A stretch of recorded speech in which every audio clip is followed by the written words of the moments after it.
No Marco tonight. So, he got suspended. Me, JJ, and Marco, we were playing Hunters on Friday night. Tonight, the inmates run the asylum. They pulled me up from the minor leagues. We said whoever gets last place the most is not allowed on the show this week, and Marco by far got last place, like every game except for one. He would fight you tooth to nail about that he's always the best at everything he does. Yeah, he was. My back hurts from carrying the both of you. I'm not good, but I'm way better than Marco in that game. JJ is really good, so anybody needs to get some rank up, hit up JJ. But yeah, it was pretty bad for Marco's showing. He kept saying all these hunters were bad that he kept blaming on the hunters, but whatever happens. So yeah, we got the full crew except for Marco here tonight. We'll go through chat here. Ruben was first in here. Ruben, Dark Side Sunday with the crew. Only channel that shows all things Star Wars. Yeah, we're gonna be a lot of nights. I don't know if we're gonna be able to hold Dom back without Marco here. It could be wild Dom night. Use the Force. I don't know how it's gonna work. Open up the can of worms. Shake and bake, baby, Tommy. With cheers. Good to see you. JK Comic. Thumbs up. Hi. Good to see you. Hi, thumbs up. Ed's always saying hi for the algorithm. Hope you are awake for this train wreck of a show without Marco. It'd actually be a better show. What? GT only had 2 comments. That's... Happy Sunday, Darksiders. It's a new low. Hey, John. Hey, Appleman, it's good to see you. Yeah, Marco is on suspension. We'll see how long the suspension is. If he doesn't get going on Hunters, it could be a long suspension. Where's BK? Because he got his wish. He prayed and clipped his shoes 3 times. He's got to hit level 35 before. Wait a minute. Are you saying we never see Marco and BK? I don't know. They're always together. They're never separate. What's up, Cherokee? Good to see you. And hey, guys, how are you, Enrico? All right, we got a shorter show tonight where Marco didn't get the comic stuff in, but we do have a comic discussion for us. I think that would be kind of interesting with what the future of Star Wars comic holds. But big comic news. Before we get started, let's do some news. All right, what is this week in Star Wars? Right off the bat, I don't know if you saw these on Instagram, but there's been a lot of hate coming to the show for Acolyte. It's been kind of crazy, kind of sad. But one thing I saw that is Amanda Steinberg responded to the suffering and the racism that she's been hearing by releasing a diss track in her own music video on Instagram. Anybody watch the music video? I thought it was pretty awesome. No, I did not. No. Is that how you spell the word diss? That is how you do it. It's called diss track. Yeah. It was self-produced. She did it. She wrote it, and she did it all herself. What was in the track saying? She was just making fun of how people didn't understand and taking comments that she said 5 years ago about the wrong TV show and applying it to this and that. And yeah, I didn't see this. I guess my algorithms got too many Hawk 2 videos going on over there right now. I didn't see this. You might want to watch it. Get your thoughts. I think it was great publicity. I mean, Acolyte's doing well, not like the best ever, but I do think a lot of hate watching is part of it, and I think this will just add to it in some ways. And so, he knows that as well. So, yeah, I was going to bring this up a little earlier because I know we're going to review the Acolyte. But yeah, I don't like all of the criticism, the undue criticism, because it really makes it hard when someone has a legit criticism of the show. Exactly, yeah. To say something without being labeled a troll or something worse, because so that's why I've kind of been quiet about this show. I mean, I don't hate this show. But I do have some criticisms about it. But anything you say, people say you're a troll now just because of all the undue stuff that's out there. So. Yeah, no, I think that's right. So, yeah. Look, like I said in the beginning, before the show came on, I said, I'm not, I wasn't going to give it a chance. Then I gave it a chance. And, look, is it the greatest thing? No, it's not the greatest thing. But is it that bad that everybody's putting? No, it's not. If there's some things that could be critiqued and made better, we do it. But at the end of the day, they're trying to put something different out there for the fans and the fandom. But the fandom is so wound up tight right now, and it's unbelievable that more hate to this than The Last Jedi got. I don't even really think it's the fandom anymore. It's more like a separate faction from that, where it's just like this invention of nonsense to, try to, belittle something they think they don't like. Like they're either hate watching it or they're not even watching it at all. And I mean, the fact that they're not watching it at all is evidenced by the fact that they can't even like review bomb the correct thing. Right. I mean, that's crazy. And the sad thing is that if it's good, they're trying to find every little aspect. This episode, which is any Star Wars you can nitpick about. I mean, any Star Wars we can always say things can be better. From weeks ago, Fire. Meanwhile, Fire's been in Star Wars since the very beginning. This week the costume looks a little weird. Why do they have braids in Star Wars? They look the same. Why is it? Every little thing they're trying to pick out. I know. It gets to a point where it gets tiresome. I think we're all in agreement, Dusty. It's not like it's the greatest thing ever, but it's better than what we've seen a lot lately. It's not Emmy award-winning television, but at the same time, it's better. And the new Sith does look dope. I agree, Cherokee. We'll talk about this episode here a little bit. We got some more Acolyte news to go through. Good. I got something to say about that. Okay. But as should be no surprise, but it is a surprise to people. The Acolyte writers revealed that Dave Filoni provided notes on all the scripts. That's part of his new job. And so all these people are like, where's Filoni? Why isn't Filoni doing this? Filoni is part of it too. They all were. It was part of how this process works. And that's Dave's job. You know who probably didn't provide any notes for this whole thing? It gets a lot of Kathleen Kennedy. Probably not Kennedy. Because she doesn't. But yeah. Well, look, a brag. Braggle was Braggle, yeah. Look, the situation is that they have a lot of stories, but they're trying to stay away from that legend stuff, which is unfortunate because there's a lot of good stuff out there that they could put on screen. They're trying to put new stuff out there. Yes, that stuff is there, but to put that in the content, it's not what's wanted. They want to put a stamp of approval, their own stuff out there. And the High Republic is Disney and Lucasfilm creation for their Star Wars. And they want to put that stuff out. All that stuff. And creators just want to be able to not have to worry about telling stories that interlay with so many other stories. And I think that's one of the nice things about it. I mean, that's what Andor had going for it. Had some interlaying, but most of these characters we didn't know anything about. These characters, it helps. It's hard to tell a story when you already know where the ending is going. Yeah. Well, and too, like this, like as far as you look at when conflicts occur, usually between like a director or a showrunner, or, for a film or a TV, it's usually studio interference, which is essentially what you have here with Filoni. Like if he's coming in and he's giving notes on scripts and stuff like that, like at the same time, that also stifles the original vision and you get these kind of conflicting things. And, the biggest problem, or one of the biggest problems with the sequel trilogy is they didn't really go into that with any kind of actual story executed towards the end and laid out. They decide, we can have one director and then another director and then another director. And each director kind of had their own idea, I think. And, you kind of end up with that when you get a lot of insertion of other ideas into what you're trying to plan out. So, Right. Look, this whole thing with the High Republic, it's interesting. There's new characters, there's new planets. There's just a whole new array of aliens and things that are going on in the High Republic. Is it everybody's cup of tea? No. But this is the whole thing. With all the shows on TV, whatever the people are hating on, you got to go to Filoni. Filoni is okaying all this stuff that's out there. And I think the hate is a fake troll fandom out there that just wants to get clicks. And that's boring. It works, though. And that's the sad thing. It does. It does. Because if you want videos that deal with certain topics, the friggin' the likes are high, the dislikes are low, and the clicks are really high. So anything, and now Star Wars, look, everything with Star Wars, even if you have good content, they're gonna find things of being pissed off about it. And I'm getting tired of it.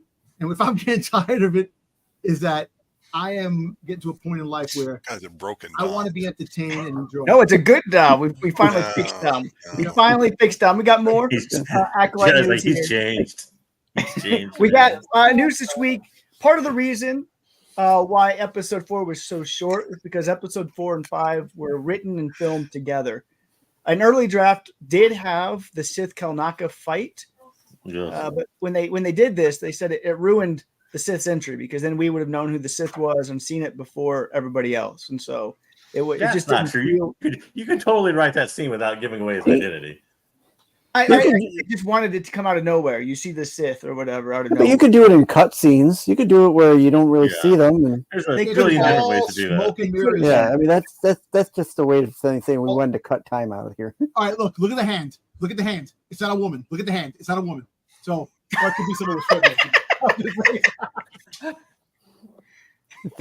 Hey, BK, I'm not a traitor, man. Come on, man. Listen. Is he wearing a glove? How do you even know?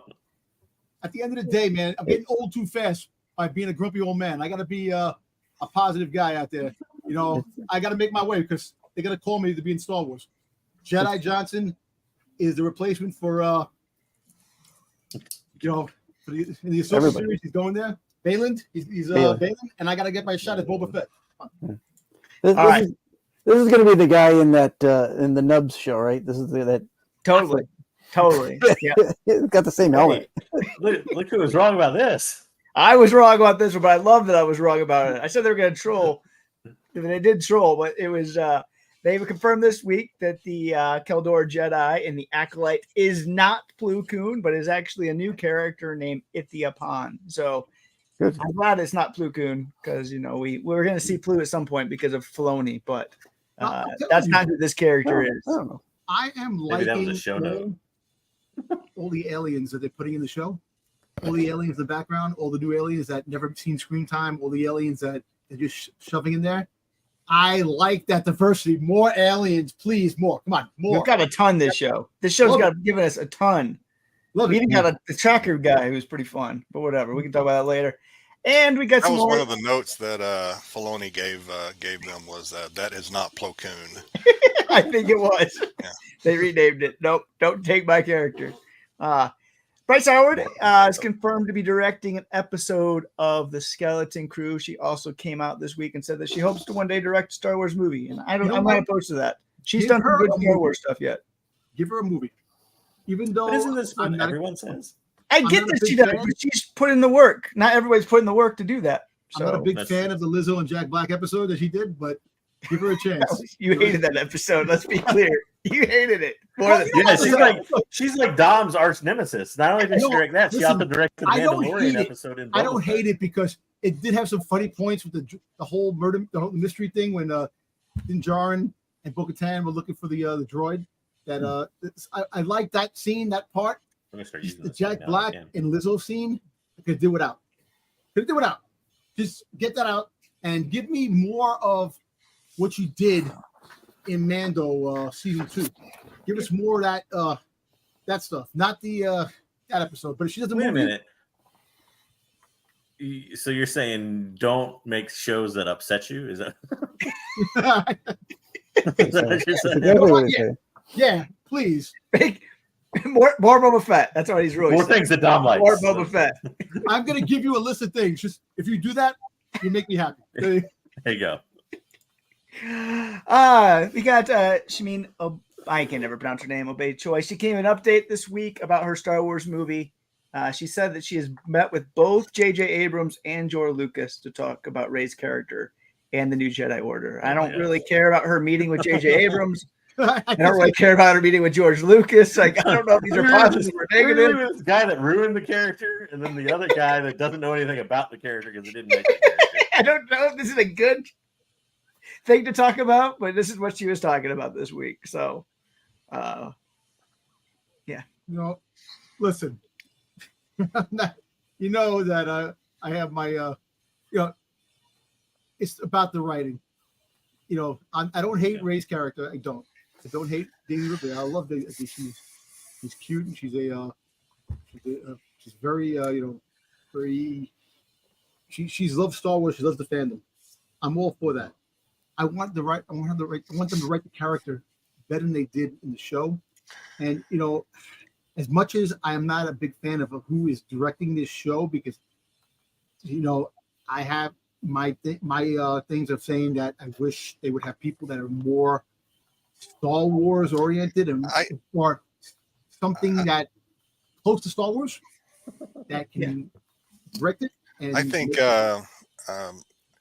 I hope that the conversation with JJ and George had something to do with should we continue on with this she's a Skywalker thing or not, or should we just like try and scrap that? That's what I hope the conversation is about. I mean, that's what, George Lucas created Skywalker, so you're like, hey, was that a good idea? Was that not a good idea? It's gonna be hard to take back now, though.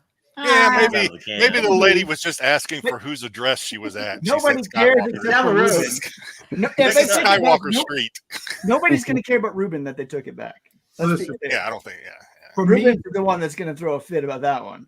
For me to fall in love with this character, she has to start falling into the darkness. God, Dark Empress. I want that. Give me that, and I'll love it all. Yeah, I mean, to Dom's earlier point on this, at least I'll give credit where credit's due. If Dom wants like a Star Wars person direct it, at least they're putting in the homework by meeting with Lucas and Abrams, and I mean they're at least doing that, so they're gaining the knowledge like Dom wants. So that's a positive. That is a positive. That is J.J. Abrams. I don't know how positive it is. Yeah, I mean, but he did create the character. He created the character. It's what you do. You do it even if you don't agree with it. I mean, that's just how it works. I get it. How would she feel? All right. So, to bring back an interview that she had that I know they sliced and cut the interview she had, said that she likes to make men feel uncomfortable. So just imagine her sitting in the room with George Lucas, J.J. Abrams, Dave Filoni, and Jon Favreau, and they're talking about Star Wars. She'll be feeling uncomfortable because it's all from a man's. I don't think she's going to feel comfortable. I think she'll be fine. It all comes down to McKnight. McKnight's got to get the script right. I mean, and I think that also Rey is already, to Dom's point about, does she need to become sort of evil or not? Rey's already had her battle with temptation, just like Luke, just like Anakin before her. I got a feeling, and I don't know, I don't think this is good necessarily, that she's gonna come upon some young, force strong, force sensitive Padawan that she's going to take under her wing, and it's going to be, she's going to become like the Obi-Wan character or something. I don't know if that's a good thing. I don't know either. Well, yeah. What I really want out of this? I want George Lucas to have included a note that said, your character Rey really needs to talk about how much she doesn't like sand there on Tatooine and how annoying. Like, that's the best dialogue. I'm sure that was the advice Lucas gave. It was like, or how about one about my terrible love story? The writer, is it still what's his name from Peaky Blinders? He's still writing it? He's still writing it, and he just did his other show. That last show he did was really good. He's good. Okay. So, I like Peaky Blinders. I have faith with the writing. I just hope, for God's sake, that it is. Look, we're part of the fact. Even if it's a good film, the fandom that is out there that is hating everything is going to hate it. Oh, so yeah. That's no doubt. Yeah, this movie could cure cancer. They wouldn't like it, though. Yes. Yeah. We did get a new symbol. This is the new Jedi Order logo. It's debuting on the merchandise for the new Jedi Order. I can't really tell the difference, but people. It looks a lot like it. Not gold. It's not gold. Like we changed the color. Here's the new one. The wings are the wings or whatever they are. Yeah, it's completely different. Oh, you can't tell the difference between those two logos? Come on. No, I can't. Really? No, I can't. No, he's talking about that's the Rebel logo. That's part of the news thing. Is that what you're talking about? Isn't that the old one up in the corner? And then that's the Rebel one. That's the Rebellion logo. That's not the Jedi symbol. Okay. Oh, my bad. Sorry. So yeah, I have the Jedi symbol somewhere around here. I can find it. Why does she have a red lightsaber? There you go. Look, it's red. She's becoming the dark side. There you go. Come on, now it's both. It's part of it. That's both worlds. So you're going to be seeing a lot more merchandise coming out in the next few months with the new Jedi Order logo. So there you go for those Rey fans. Speaking about logos, did you see the new pin that came out for Skeleton Crew? They got a skeleton pin. I didn't see that. No. Yeah, I forgot to. Billy Butcher. What do we think about this? I haven't watched The Boys. Maybe y'all have watched The Boys. Yeah, I love The Boys, but The Boys and behind Star on Wars, I don't think mix very well. So the showrunner Yeah. really wants to join Star Wars when his project is done. So he's got one more season left, and he's trying to work away and do Star Wars. We don't think Jedi's not for this matchup. Who else? I don't know what if he just wants to be in the movie or playing a different character or whatever. He's a good actor. I enjoy his stuff. I'm just saying the Boys as a whole and Star Wars just completely totally different feel. Yeah. Hey, Wayseeker, I'm sorry. What's his name in the High Republic? Who has the thing across his nose? He was in the what's his name? He's what's his name? Ventress's boyfriend. What the hell is his name? Oh, you're not the High Republic though. You're talking about the High Republic. No, he's talking about Asajj's boyfriend. Wayseeker's trolling all of you because he couldn't find. He looks just like. Couldn't apparently look up a picture of Eric Kripke. No, I don't know. He chose Carl Urban, who plays Billy the Butcher. No, it's the showrunner that wants to do it. I didn't mean to troll. I don't know anything about any of these characters. I never watched The Void. This is the picture that was in the article. I'm not trolling anybody. Well, listen, not all Filoni okayed that the possibility of rated R Star Wars. You never know. Hey. That there could be possibilities. Kripke did Supernatural too for like 6 years, like the first 6 years. He's very good at building lore. What season of The Boys are we on now? 4? 4. Okay, one more season. All right, I love The Boys. It's terrible though. I don't think it's one more season. I think they said there's gonna be another season. It's gonna go beyond the 5 seasons. I think. No, it's a different show. I think. I thought it was a spinoff they were doing. Yeah, this person. So, I don't know. I don't watch it. I have seen Supernatural. I didn't think Supernatural was very good, so that doesn't leave me much hope. But but he's good at building. I mean, he did it for The Boys too. He's very good at like lore and building things. So I think he'd be a decent fit for Star Wars. Okay. Everybody wants to be in Star Wars one way or the other. I know it's money, but Quinlan Voss, by the way, I don't know why I couldn't think of his name. Like John says, I like money. Yeah, of course. They always want more new shows, of course. So today we had a Timothy Zahn was in a panel discussion with Vivian Lyra Blair, which seems like the weirdest panel discussion you could ever have. Like little Leia with Timothy Zahn talking Star Wars. I don't understand why this panel discussion happened, but it did. It was at SummerCon. I don't even know where SummerCon is. Maybe somebody knows where SummerCon is. But he reaffirmed that he wants to do, now he said a trilogy. He has in mind a trilogy of stories with Arlani, Vanto, and Faro fighting the Grisk when Thrawn is absent. But he did say he liked the direction of Thrawn and Ahsoka.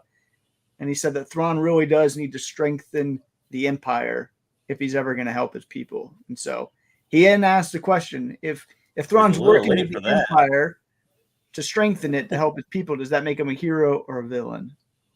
So, it makes him not. The Empire's gone. Well, the new Empire or whatever. And now he's hanging out with. Not in his eyes, though. In his eyes, it's not. Yeah, right. I guess in his eyes, it's his now. But yeah. So, thought that really constitutes strengthening it. One Star Destroyer and a bunch of zombies. Magic ship. I just want more. I want more stories. He wants to write more. They need to get on that. I know there's holdups because they don't want to use Thrawn's character, but let him write about the Chiss and wait to get that stuff. I'm kind of surprised he says he liked the direction of Thrawn, because I thought the Thrawn and Ahsoka was like the opposite of kind of the newer Thrawn that he's written. But yeah, he liked it. So he said, at least he didn't come out publicly against it. So I mean, he wants to do more Star Wars work. So yeah, that's always part of it too. But he also did say one more thing. He tried really hard to bring Mara Jade back into canon, and he was told both no and absolutely no. You know who I bet said the absolutely no? No. Why not? Lucas. What do you think the reason? What do you think the reason is? Because Lucas hated this idea. They didn't like it. It doesn't. Mara Jade doesn't make sense. You would think that Disney, that goes against what Lucas does, will bring her in just to fuck with him. That's what I'm trying to say. They don't go against what Lucas does. Kennedy and Lucas are close. You had the director of the new Disney movie consulting Lucas. Who says they? Lucas is on set for every movie. I don't know where you come up with like this animosity between Lucas and Disney. I know. I'm just saying. It's totally not there. I mean, Lucas still sees the Jedi as like this monk warrior type. So he probably. I mean, I never read the old stuff, nor do I know how Lucas actually feels. But I assume he doesn't. He never really liked the fact that Luke is supposed to be a Jedi, and somehow he ended up getting married and having kids. So probably never sat well with him, I guess. But I know. Just Tom like just that, wants Tom. all this stuff to come back. Yeah. I know he watched Mara Jade. He likes all these women too. That he just had all these pictures from his bedroom from when he was a younger boy. Look, she's a strong woman. Disney likes strong women. Disney wants to womanize everything. So I'm just saying. It would have been great, though. I mean, can you imagine like Luke on this? Like the whole reason he went to this planet was to get away from his wife, and then at the end, but right before he turns to fart dust, you hear her calling, "Luke, damn it! I told you to clean this garage," and he just says, "Fuck it," and just turns to dust and just vanishes. Like, No, actually, Luke, I'm out. again, One you with got the to put the boards on toilet purpose. seat down. I don't know, man. I know it was a good panel discussion. It was just good to see Timothy Zahn just really still engaged. I would kind of like for her, if she's to make like a reappearance, I would like for her to like come back, and it'd be hard to kind of wedge it into canon now, but just take the first half of her story where she was the Emperor's hand as kind of this villainess character. I think that would be the best way to use her. Not necessarily go into the whole Luke's wife thing. I know people would hate it if you don't do that, but at the same time, JJ, it could work if you really do the comic books. It seems like the Emperor has everybody that freaking like more people behind, like he's training behind everybody's back. Yeah. He went past the rule too. Maybe he trains her. I don't think you can warp that and to make it like Thrawn's, right hand instead of the Emperor's right hand or something. Yeah. I don't think. Well, we've already got that book doing well, I guess, because of Thrawn. But yeah, I don't think the comic nerds would care how she came back as long as she came back as Mara Jade, so that they could sell her comics, or that it would raise the price of that comic book even more. Very true. They don't care what she does; she can be whatever. Yeah. Or they could bring her back like as a new pilot. As a pilot, she's force sensitive and no one knows, and her and Luke. No, they've already got a character like that. Isn't that what's his name's mom? Who's like the great pilot? Poe Dameron's mom. Poe Dameron's mom. Yeah. So for you people who don't have the latest generation consoles, good news for you. Jedi Survivor has been rated, so it appears to be headed to PS4 and Xbox One. I would say in the next month or so. So if you haven't played these games yet, they're great. Marco can finally play it because he's cheap for some reason. But they will be coming out next month. That's why everybody doesn't buy that video game system that came out 6 years ago. No, it's been forever. It's going to be the next system will be out in like 4 years, and he still be playing his PS4. Whatever. Couple comic things to talk about before we transition in here. But we did get confirmation this week that Darth Vader and Star Wars will be ending their mainline runs with issue 50. Both will be oversized 50-page issues. And they're going to be a whopping $8 for each of them. So what do you think the print run's going to be on those, though? How many covers? How many exclusives? There's going to be a lot. I don't know for Vader, but for the Star Wars one, I think there's going to be a lot because they got $7.99 though. That's a spicy meatball. A Boba Fett cover. They're not going to be a Boba Fett cover because we already know who's going to be. I guarantee you there will be a Boba Fett cover. I guarantee there will be. For the sake of covers, the variant covers. Come on. We don't need a Boba Fett cover, but whatever. You might be right. Yes, we do. One of the 8 million store variants will surely have one. So both of the main lines, these will be ending in September. I think one's like the 10th, one's like the 17th. And then we'll see what's coming next. We'll talk about that after this. But we did see who is on the cover of Star Wars 50, which is interesting.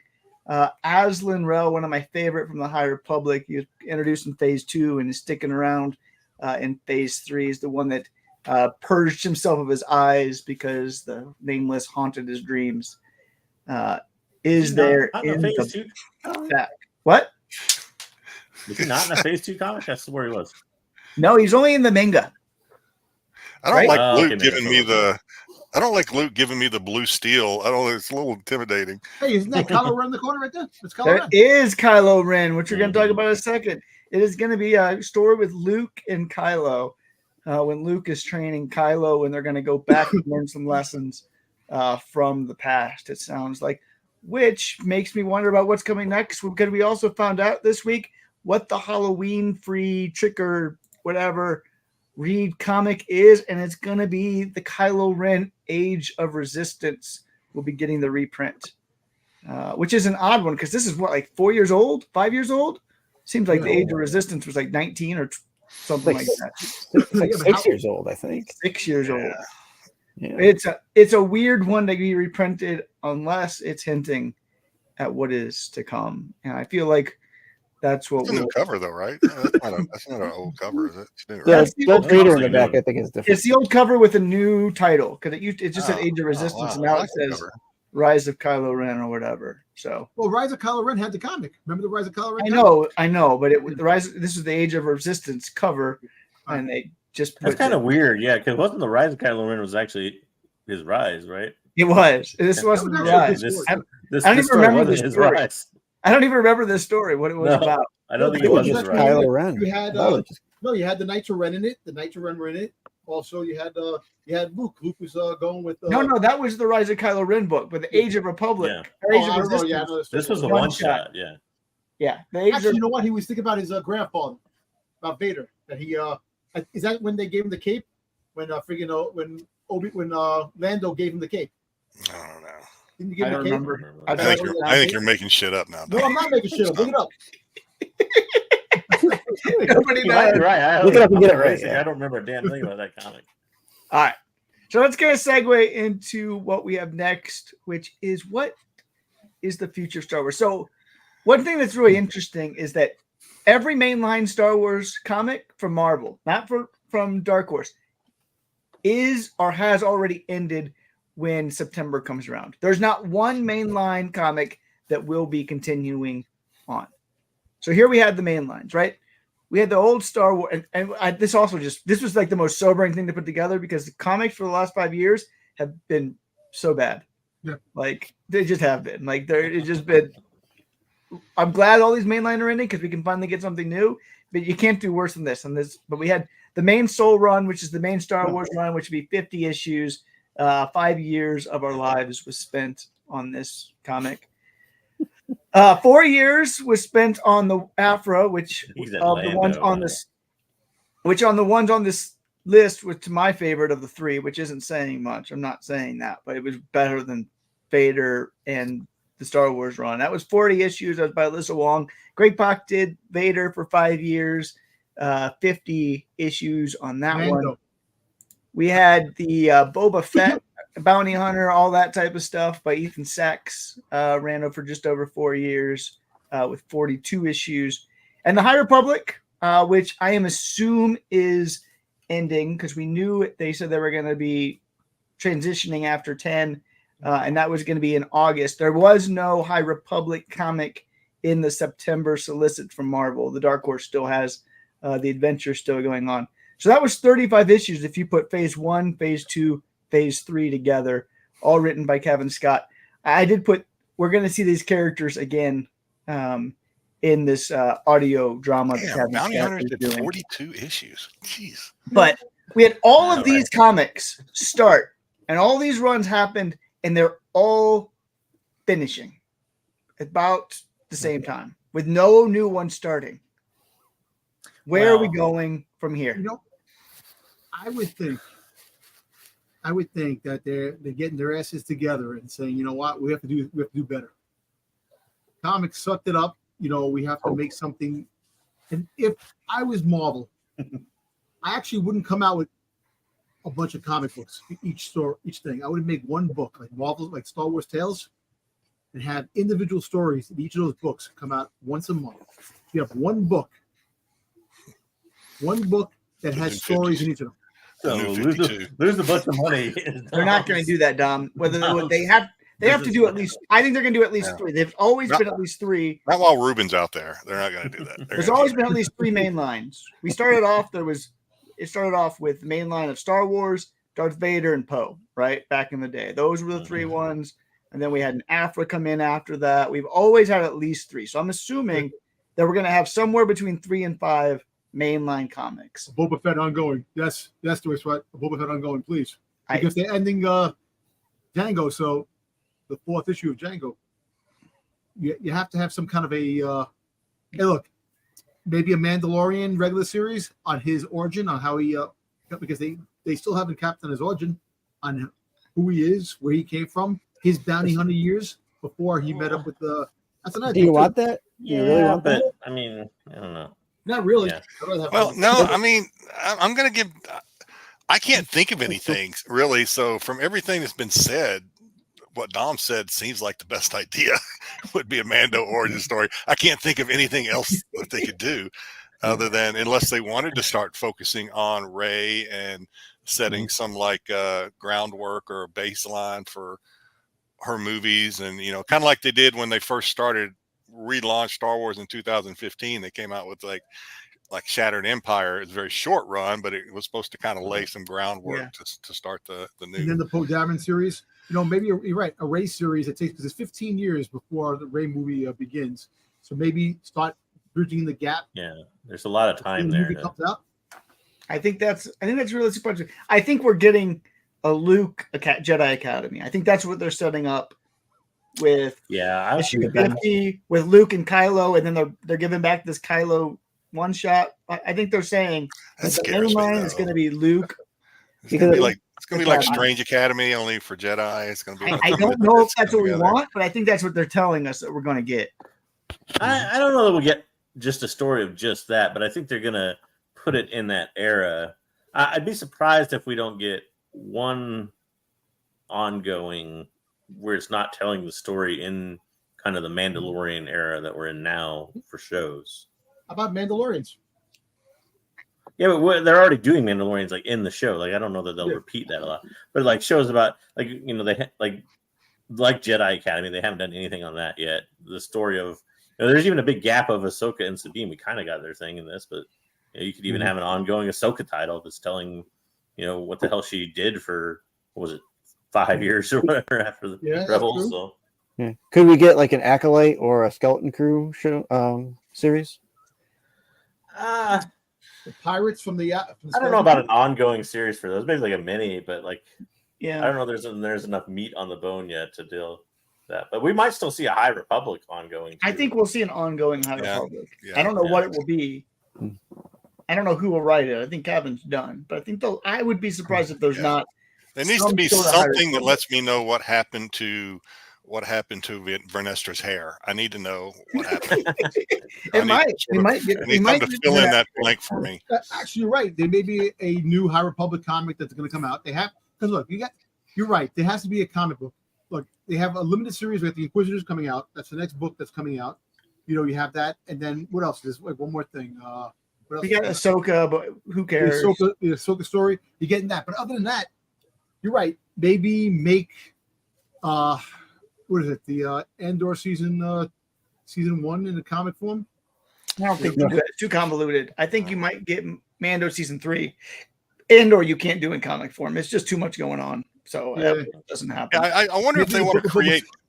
I kind of wonder, and not that they would ever even care probably, but I kind of wonder if they want to create some separation between the comics and the Disney series, and then possibly the movies, so that they don't have to worry so much about overlap and do things jive and continuity and all that kind of stuff. I don't know. That's got to get messy. Do one thing here, but do another thing over here. That's yeah. I think so. I mean, the comic books are outrageous. Some of the comics, some of the stories, like this is actually canon. You sit there like, what the hell? The problem here, right? The problem here is that they all tried to overlap. And it just didn't work. It really ruined all the stories. Well, and they started with tie-ins, right? So you start with the War of the Bounty Hunters. That was like the first big tie-in. And when you do that, that's a whole Star Wars comics, or at least under Marvel to that point, had not done that. And when you start doing that, that's a whole. They had somewhere they kind of crossed over and tied in like Vader Down, but Vader Down was like a one shot that like everything kind of tied into for like one issue, and then like went away. Like so. To do like an ongoing where I don't know what was War of the Bounty Hunters was like 40 issues across all the different comics or something. Yeah. Mm-hmm. So I mean that's a whole different animal, and I think that was kind of the beginning of the end of the quality, so to speak, in a lot of these things was that as they write these series, the gap gets smaller and smaller of where they as far as they can go, because you already know where it's ending up in certain points. So Yeah. you gotta either expand outwards somewhere else or make a time jump and go past where you're at. Mhm. Well, look, you see the that coming window out with kind of closes. Yeah, I mean, you mean as your stories progress, your window's gonna go, and then you don't have the leeway that you have anymore with, oh, he can do this and that. No, you only have a short window. Yeah. You know, He's got to be here at this point to do this because he does this in the movie. like what about a series based on the Order 66? You know, just based on that without Vader, but you know, Think about the they're in the clones background. They're in the background. You have the clones, but you have the fact Order 66 because a lot of Jedi's that survived, and their backstories and how they survived and how they more and more every day. Yeah, I know. They're always finding more and more. JJ's gonna hate that idea so badly. You know, I think Dom is stumbling on something like. I mean, they touched on the the Jedi Underground Railroad in the Obi-Wan series. It has to be cool. Yeah, so why not? Why not? Like I can see that more as like a mini thing. Like one thing you might see is certain things that tie in. You know, I found it odd we got a tie-in. Was it 4 or 5 issues as a mini to the first Jedi Order game?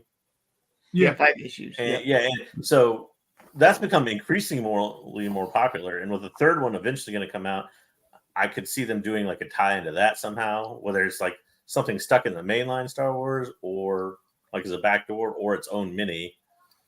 But I don't know, like to build out a whole series on like a Cal Kestis type character or something that survives Order 66, it'd have to be something original, which could still happen. But You know, look, everybody likes, they love the clones. The clones were a big thing. You know, we don't know how we're gonna get certain stories, if they're gonna be in animation form or down the road in books. But like maybe a clone series like Rex finding out that Anakin became Vader, because I don't think he knows that Anakin's Vader. Have a story based off that, like in Rex's eyes, or Commander Cody. How do you draw that out for 40 issues or whatever?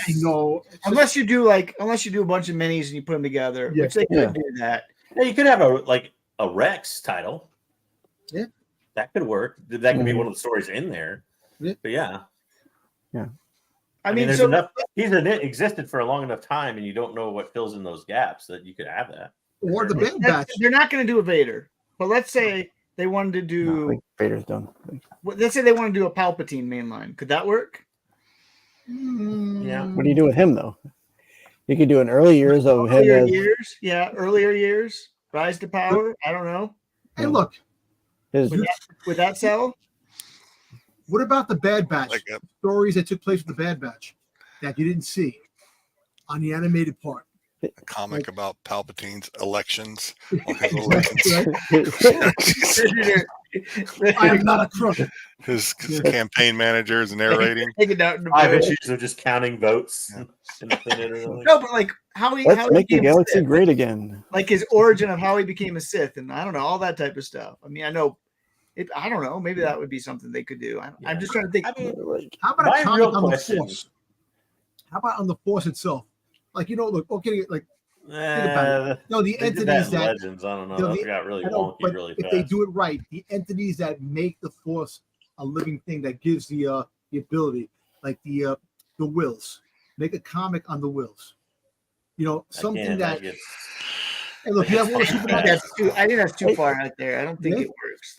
I think the wills at this point has become like a blanket for everything. Yeah, like a general concept more than a something you can more than a group of people. It's not like the Gregorian monks or anything like that. It's just like how about Black Sun organization? Dom's just pitching this ideas constantly.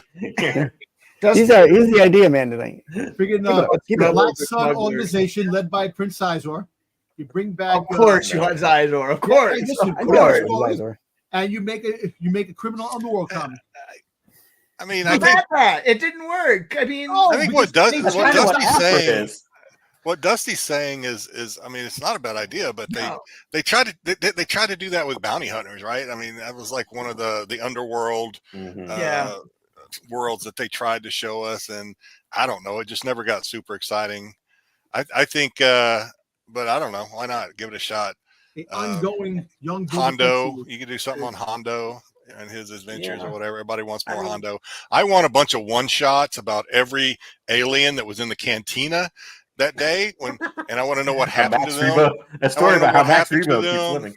You know, some of them went to AA and recovered. Some of them, you know, cirrhosis of the liver, it didn't end so well. So I just kind of wonder what happened to all those folks. I want to know if the guy that really tried to sell Obi-Wan those death sticks turned his life around after this. I know, right? Yeah, some feel-good stories. What I mean, about one of my questions on this though is, so out of the very first Marvel run, it was the first time in maybe forever in Marvel, and Picked up well, the since Marvel. the Dark Horse days at least, is the first time that you had an original comic character get an ongoing. Is there anybody that, besides Afra, obviously they could relaunch that, but I don't know that we want that. Besides her, is there anybody else you think they could build an ongoing series out of? That's an original comic character.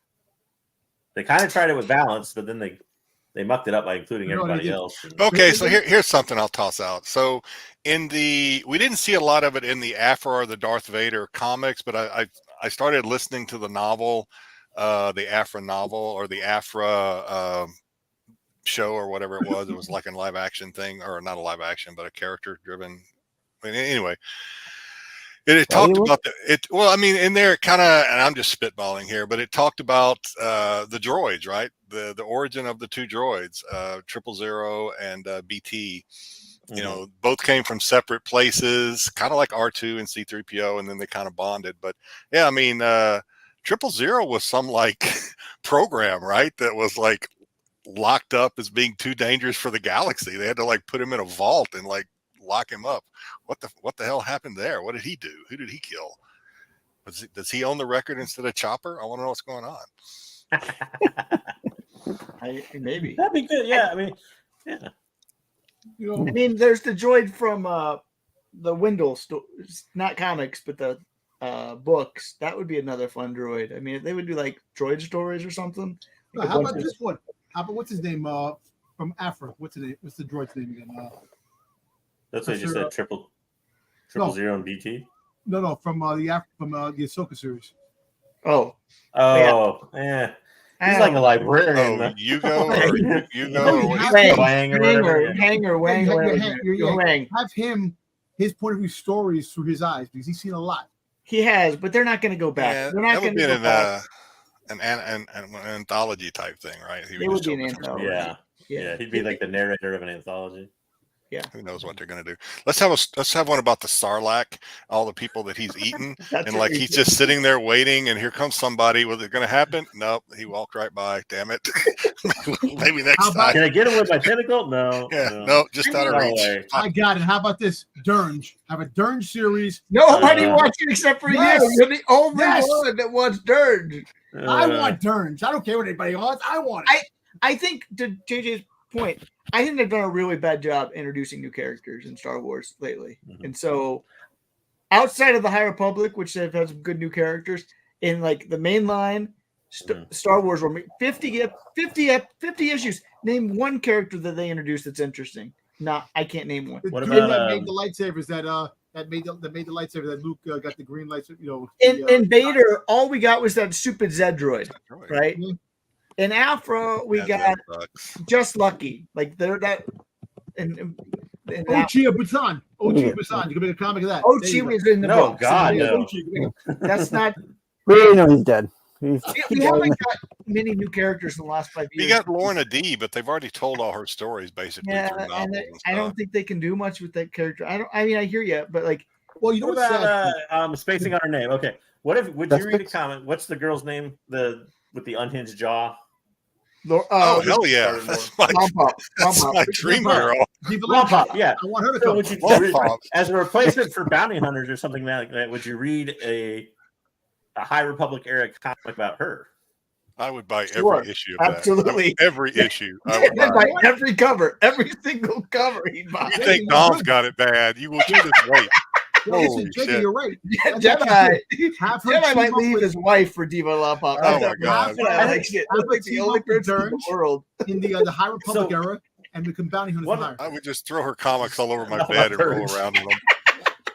But one of the things I think they need in the High Republic, one of the things I enjoyed, at least at the end of Phase 1, was it was only 2 issues, but Eye of the Storm, which was giving us the villain aspect from Ro, right? Yeah. I think they need that now in the High Republic to make it a little more interesting. Give me a comic like Vader is about Vader in a way. Give me a comic about a villain / anti-hero from the High Republic era, like You don't want the or drink like gear, Lorna though. D, or You're gonna get the drink gear if you ask not for the it. drink gear, not the drink gear. You're gonna get the history of But the I drink. think that's what it needs for a little more flavor in the High Republic, because now we just get Jedi and will they, won't they love stories and all that stuff. I know. I agree. Yeah, Bula would be kind of interesting in that regard. That'd be another. There's all that they created some good villains in that era. They just haven't done that much with them. Yeah, I mean, Vice is not that interesting. They tried to make Vice that interesting, but that she's not. But Bulin's good. Marchion's good. You got the other Death Stick girl, the assassin. I don't know. What? Yeah. Who cares? Oh, Who Death cares Stick. though? Now Yeah. listen, you can have Durge and Diva Lampop, friggin' a bounty hunter thing based on them, because the Hutts live. The Hutts are around. Why do we that keep time. going back to Dirge? What's Dirge? I was just saying, or we could just do Diva Lompop. Yo, Yeah. Durge is 2,000 years old. Come on, you can have him with Diva Lampop. Come on, Don't maybe use the How is mute that button for the first working? time, Dom. give me something. Give me something. Rumble Bone. Because you don't have enough Boba Fett. Yeah. give me All some. right. Well, we'll keep this on our radar. I think we got to find out news about this pretty soon. Like maybe when is SDCC? SDCC July? July Yeah, 27th. yeah. We might Coming up. we might get it there. I know they haven't been doing panels lately because of SDCC. They've been Well, trying they to got hold out for D23 New York, this but year, New York's too long away. You have D23 Yeah. too. In August. D23 is they're not going to do comics at D23 though. No, They can do they're going to do movies. D23 is too different big. aspect of DC. That's for like investors and such. Well, Yeah, that's one- not going to happen I'm there. sorry, one more thing about the comic before we stop the comics. Like all the books that came out now for the before the Return of the Jedi, the Empire. It's hard to introduce new characters in that timeline because there's so many things happening. To introduce a brand new character that actually does something later on, trying to squeeze people in to make the story, to build the story up to build the story up to a point where it makes sense. But there's just so many freaking characters, and a lot of them don't count. Dr. Aphra is the only one that really caught everybody, and I'm surprised that Disney hasn't even freaking decided to have her in TV yet. Which Yeah, makes me- I know. Here's the other. I do have one thing. One idea I lost because we're talking about Dirt so long. There's a big gap between episode 1 and episode 2 that we've never touched really at all. And so I wonder if there's something that they could do there with the, they're pushing the Phantom Menace and all that type of stuff. It's Wasn't 10 that years. didn't we get that Anakin and Obi-Wan series, but didn't that bridge it a little bit? Yeah, that was the mini that did that one. But that's it. That's all we've gotten in that 10-year gap. Right. So there could be maybe a potential for They could also extend something they have now. Like if the Inquisitors is a success, they could extend something like that into an ongoing. Yeah. And so it'll be interesting to see what they do. But we are thankfully getting rid of these comics, other than the High Republic, which was the best of these, but it's been hit or miss lately. But the other 4, Arguably the best. the other 4, we say good riddance, and you've got to do better. Whatever you do next time, Marvel. We really need it for comics. Tales of a Mouse Droid. That's what I'm out for. Love it. All right. Is it Acolyte time or is it unlimited time? Where are we at? Let's do Acolyte. I think Acolyte, most everybody's more here for Acolyte than Yeah. unlimited. Lead it away, JJ. So I'm not really going to recap much because I think everybody's seen it at this point. But feel free to give your opinions on certain things as they come up. I thought this scene was. I think I said on Tuesday. I thought this scene was a little bit strange in that, and I think Marco said it too. That like given their age and stuff as Padawans and all that, like training with sticks and all that seemed a little weird.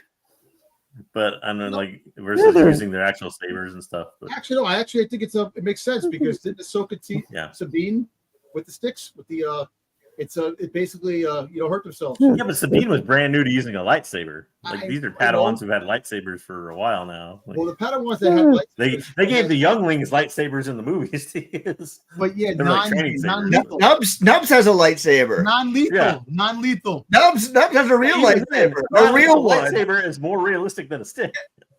You can give Nubs a lightsaber, but you can't give this person a lightsaber. That doesn't make sense. Well, they're all training. Think about it. They're all training. That doesn't make sense. It's not like they don't have the training. That they have lightsabers. They're just training with that. Just it's that no one gets hurt. They're gonna be freaking. Close his eyes. Also, I thought the instructor to me, like, I don't know if he was trying to be like military hard ass, but he just seemed like kind of a jerk. Isn't that the guy? Isn't he one of the guys from Vikings? Oh, was it Viking? I thought it was. Somebody said he was. I thought it was. I thought it was that damn movie on HBO, The Dragon, not the Dragons, but the other one. Well, I think it was Vikings. I'm not sure. No, the one before it. Oh, Game of Thrones. Game of Thrones. Was he in Game of Thrones? Was he one of the guys? I don't know.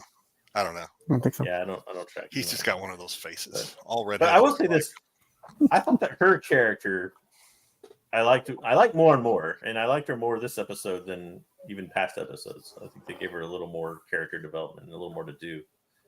I like the fact she gives George shit a lot, and yeah, me too. That's always a bonus. But no, she kind of seems like she seems to in her and Soul, and maybe it's because they're Padawan and Master, but they seem to show more emotion somehow than the other Jedi. I thought to me they do.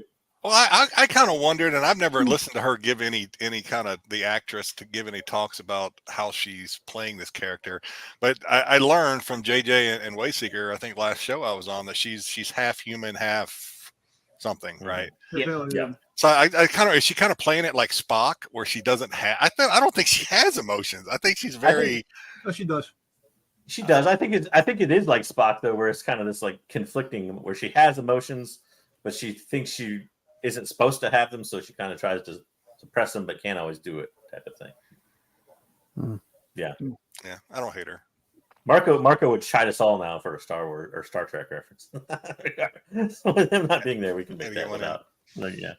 The no cameos cameo here. This made waves. It might not be a cameo though. It might be a main character coming into the show. I don't know. It's possible. We do have 4 episodes left.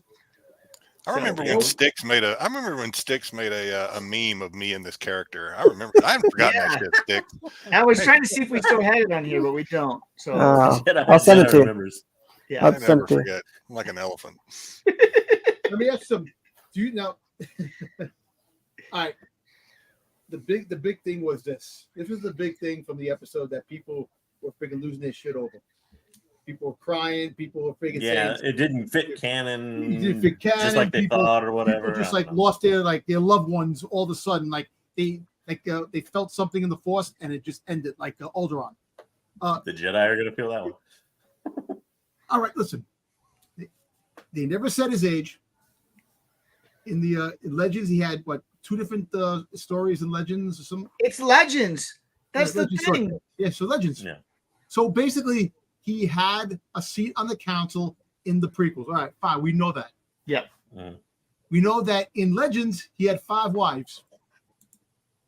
People don't care about that. People don't care about that at all. They don't care about that. They care about the fact that he's in the High Republic. How is this? Poor guy. 100 years before the Phantom Menace. It's a lot of alimony. Yeah, exactly. Who's got the energy for that? Jesus Christ. No wonder he works all the time. It's all in the head. What that big brain's for is how to work the logistics of 5 wives. So in Legends,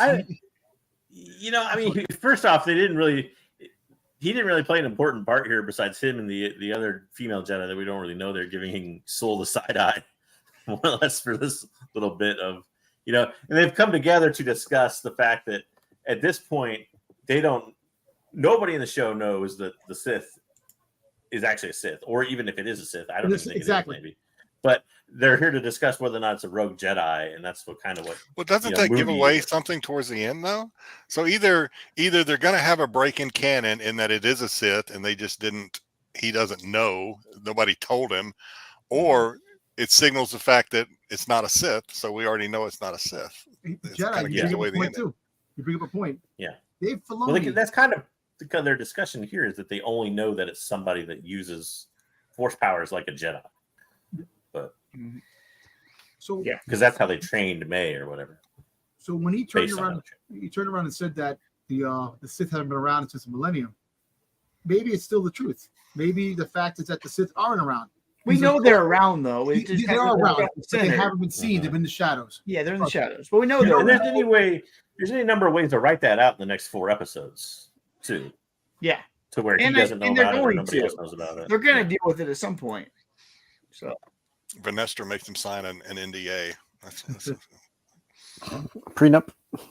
You know, joking aside, I thought it was pretty cool to see him in this, you know, connecting the prequels with this era, you know, and like at the end of the day, I don't have a problem with being, you know, maybe dialogue, maybe the connection of the dialogue between this and the Phantom Menace kind of overlap with each other. But we all know that Dave Filoni loves to mess up with continuity and in a freaking canon.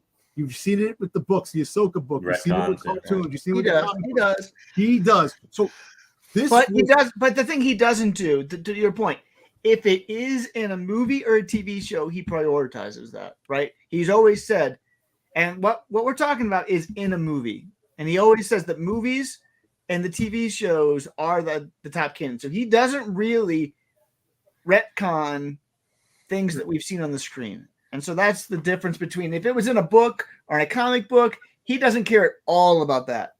But that's not where we're retconning here. So that's why I think we're not going to say that Dave switches with canon, because he really does prioritize, especially George Lucas's movies. I think so. I think that at least until the show ends, this is basically a premature reaction about nothing, right? Because you don't know what they're going to write in the next 4 episodes to explain that it is a Sith, isn't a Sith. When that Moody knows, nobody cares. I don't think at this point that are in the, like, we don't know yet. So how on earth do you make that judgment yet? There's 4 episodes to go. Anything in the next 4 episodes with 2 sentences, you could explain that away. So, and we might not even find out in the next 4 episodes. Who knows? Like, we'll find out. Look, you know, I understand certain things are they fix certain things to make new canon and build upon what came before. But at the end of the day, like me personally, I don't have a problem with this particular thing.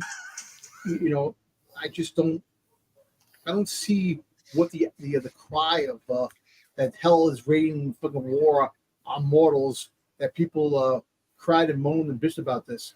You know, it's just something that it's stupid. Look, at the end of the day, this is going to fit into canon. If they bring Yoda into the mix, Yoda is going to fix. It's going to fit into canon.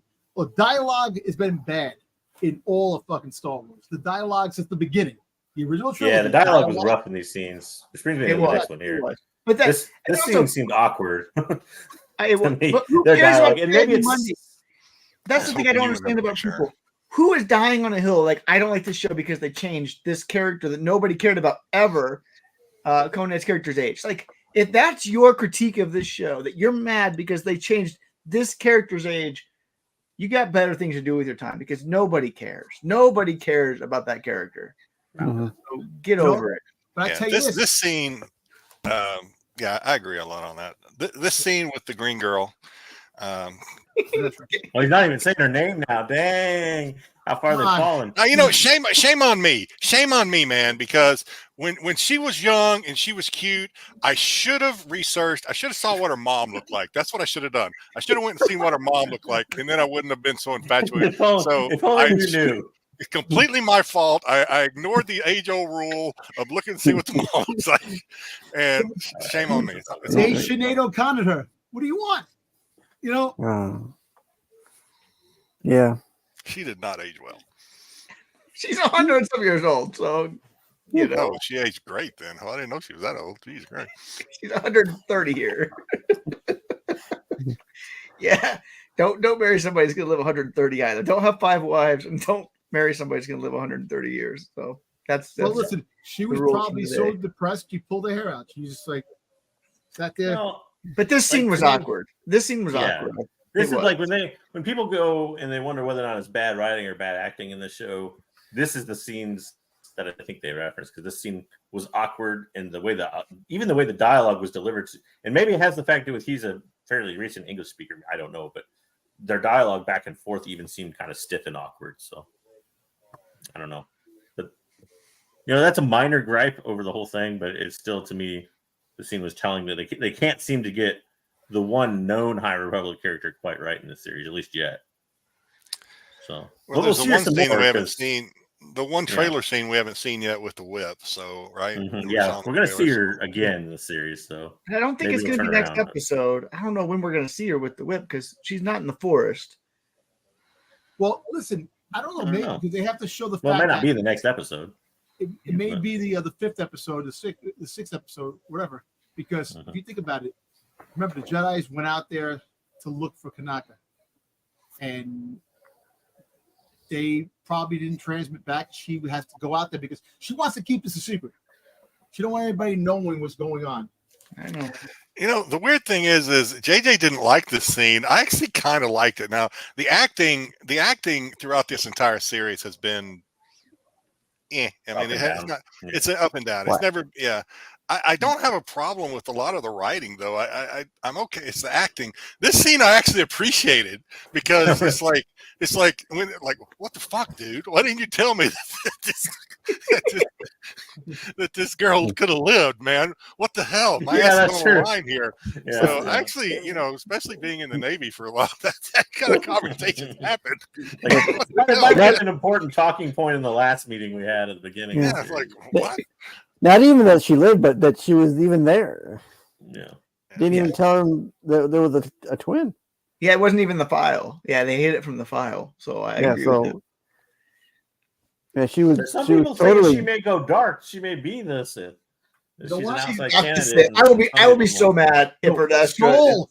I would be so furious. She didn't know where they were going in this episode. Right here. He did. Soul. No, it doesn't make sense. It's Soul. Yes, it does make sense. The apprentice, right here.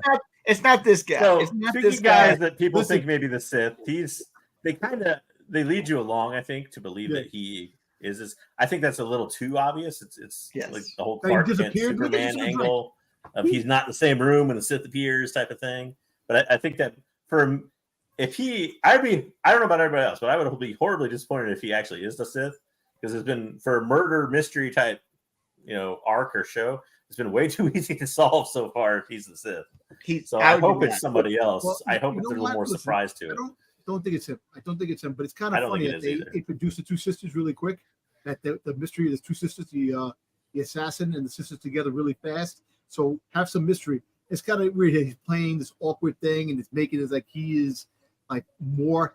So he is the apprentice. He's something to the Sith, which is a Grandmaster Soul. Grandmaster Soul is the big baddie. Is the big baddie out of everything. He's their coffee getter. He's the guy that goes and gets them the coffee. Yeah, that's all he is. This guy is not the Sith. This would be very disappointing. I agree with you completely. This guy. One day he'll grow up to be Kathleen Kennedy.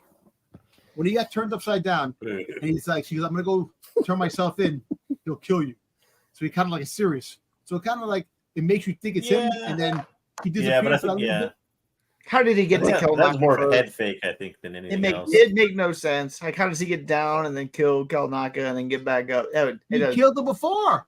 No, he didn't kill him before. The guy's not been dead that long. No, how do you know? What are you Kelnacca Wookiee autopsy guy? How long he's dead? When they show Kelnacca in that chair, he's still steaming from the lightsaber. Yeah. He's still steaming. He's still a steaming pile of Kelnacca. I'm actually lying for that. That pisses me off. That's the thing. $180 million. I want to see a Wookiee fight. I want to see modern day Wookiee fight with a lightsaber. Yeah, And they kill them off. We'll get that later. We'll probably get that later. Yeah, No, I don't want to I don't want to get ahead too far in the story because I don't. You get what they give you and you like it. Let Sure. Jedi get his point in here. No, I was saying I don't want to get too far ahead in the story because I have issues with the Wookiee thing too. But this was a little weird to me, and I don't know what the next slide is. How far we're going to jump between this and the next slide, but her whole May, right? Her whole change of attitude while she's sitting on the log in the forest was a little weird to me. It was like suddenly she's like, you know what? I don't want to do this. Yeah. I'm I don't need this shit no more. Yeah. But I mean, it just came out of nowhere. One minute she's ready to fight Wookiee, the next minute she's like, "Yeah, it's not a good idea." I called this last week when she saw Osha. She realized like that was the only thing. She only had revenge because of her sister. Her sister's not dead. It totally made sense to me that she's like, "I'm out." I thought this was going to happen to the planet. I don't know why she went to Quimir because she had to get away. I'm saying, I think that's maybe that's the thing. I can get what Jedi's saying, and that's what I think he's getting at is that there was no development into that sudden turn of a character. It just like it, like I said, she flipped a switch in episode 3 when she went from loving her sister to wanting to murder her sister. I think it happened again here through writing or whatever you want to call it, where basically a character switch got flipped and she went to, I don't need to do this anymore. What the hell am I doing here? And walked off more or less.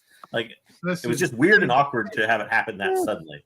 That is the force projection of Osha doing it. She's not real. Yo, I'm telling you, I'm gonna get that. Marco's you're not getting that right. Holy shit, Dom, you're right. I'm Dom, telling you. Dom, your whole like. Nope. Listen, you can force projection. She's using force projection because she's not that strong in the force. She's not that strong in the force. Yeah, she's not. I'm telling you. Speaking of which, I like Soul. I think Soul is the forward one. To people strong in the Force, so we get Osha and Saul arriving with Yord and Jeki and the rest of the Jedi red shirts. Another Star Trek reference. There's all of a sudden characters that mean nothing to us that we've seen them new, but I don't know. Like we didn't really get anything on them. They were kind of pointless. But we can get. I think this a little bit. If you want to, far away. No, I mean this is like one of the things you're gonna say. Well, don't like Wayseeker said, and he's right. You're gonna die on that hill. No, I'm not gonna die on this hill. But I noticed it. So since when did every time the Jedi travel with somebody, whoever they're traveling with has to wear some stupid white suit or something? You get to wear it. Yeah. What was that all about? It was a civilian uniform or whatever. Who changed that policy? Because we never saw it in the latter episodes. Now you know what bothered me? I actually want to see mortal insect creatures. What? The insect creature. That I didn't even include them in the slides, Dom. Oh, I thought you got rid of it already. I thought it was. It's coming up. All right. I'm sorry. We might. Oh, I didn't even include them. No, we didn't include it. You didn't include it? No. An insect creature. It really was. Why do you care about an insect creature? Just other than what's her name was upset that she woke it up. Nah, she was empathetic for it. My favorite character from this is Brazel. I don't even know their name. Basil Brazel. Basil Expedition. I love this character. The Revenge of I know Wayseeker loves this character. Wayseeker can't get enough of this little. This character would have found Ezra in like 2 minutes. That's the problem. But I still have a problem. Wayseeker likes fluffy things. Why didn't you track them when they're Jedi's and they can sense the Force? Don't. What? Well, they have a tracker. Find Kelnacca. Yeah. Kelnacca didn't shut himself off in the Force because he used it in the episode when the guys came in to get the gun. Listen, he's using it like a dog. To navigate because of the creatures and all everything else, but yeah. They had to go through a big jungle. They had to find their way. So looking for the rookie BO. But they can sense the Zerbit in the Force. What the hell? They can't. But you can't just. It's not like they can sense every time somebody uses the Force. You think they can just sense that from far away? Who? And besides, also he didn't really use the Force. He got cut by a lightsaber. Listen, and besides, they freaking goddamn played like this Dragon Ball character, Z. man. He had this character, this race did so much better in the Revenge of the Han Solo freaking novel back in the 70s when it first came out. That's the first appearance of these characters. They were introduced in Revenge of Han Solo. I love that. You mean a book you probably never read? They were better than that. Well, actually, I read the book a long time ago when Han Solo had the line of books that came out. You know, what if this little guy And could what smell year the- did it come out? 1972. Came out 5 years before the movie. no, actually, no, not 1972, That's what 1970, you said. You said 1979, 72. 79. Revenge of Han Solo. What if this little guy could smell the force? It sounds like a What- terrible. No, no, he can't smell the force. Stop But thinking I know that. I know that, No. Wayseeker, but that would have been cool if he could smell the force. Yeah, it would have been like a That would force have been power. freaking No, awesome. listen, The he can force smell If he's it like, everywhere. His if he's underwear. like standing next to Jesus. June, he's No, like they standing gave- next to June, and he looks up and like, just like, No, they gave him a I mean- piece of Leah's bikini to sniff the force, to find the cooch. What they did. Okay, Oh boy. there it went. didn't land. Took it too far, Dom. So my opinion on this was like I like the character fine, but to me it's also like a MacGuffin type thing of like they had to if they were able to show up and sit automatic Dom, like they could go straight to where he is. They had to do this as a plot device basically, so that they could basically show May and Kumir versus the Jedi team or whatever trying to track where Kelnacca is. That's the whole reason this character basically existed in this episode. Was to This basically character better not die. make it This difficult for better them to not find take out this character. I will be very upset if this is the character that doesn't come out. Like somebody else needs to die other than this guy. Listen, he ain't gonna die. Oh, he's digging a hole. He This ain't dying. character Somebody should be does around for die. a long time. This guy died You just want the Black Series. All right. I'm off sorry, screen and guys. unceremoniously. That sucks. I want to see an autopsy on this. There is no way that we've seen all these people survive stuff to the chest, to the gut, to the heart, and this guy gets just slashed. A Wookiee gets just slashed across the chest, and he just dies. That's some bullshit. So you're saying I want he's an the, autopsy. There has to be a forced choke or something. Are we going to get to see this battle? are you saying he's the Sith and he's not actually dead? I'm not saying that. No.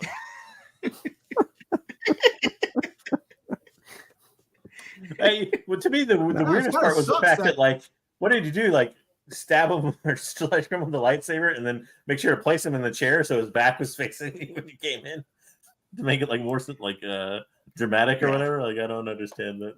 Like, if you're in, like, a lightsaber fight, you're not going to, like, fall perfectly slumped in a chair like that. My guess would be Kelnacca knows who the Sith is and didn't think anything of him coming into the room with him. Didn't even put his robe on. Well, he's all natural. What do you want? Yeah, well, yeah. Tell you to sit the soul, son. Yeah, I So- just had to piss Wookiee fanatic off to no end. I'm surprised Wookiee still likes us. That's Yeah, how did that kill this Wookiee? Well, look, Wookiee- we are definitely going to see the flashback with him fighting Tobin. No, I don't know. I don't think we are. That's I coming don't out. think we That's coming out. are. You got to see that scene. We haven't seen that scene yet. That he was possessed by the witch. You're going to see.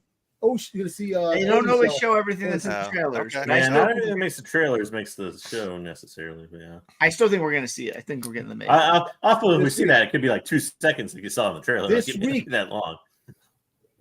This week is not going to be it because it's written by the same director and it's basically was one episode. Yeah, and they confirmed they filmed them at the same time. Yeah. So I don't think it's this week. If we get maybe that next week. flashback. But we're going to see. We'll see the. But look, it kind of sucks It- that yeah, we we'll didn't see talk it about the happen Sith on part screen. next. It'd have been really cool to see it on screen, but I Maybe. understand there's reasons why it had to be had to be done this way.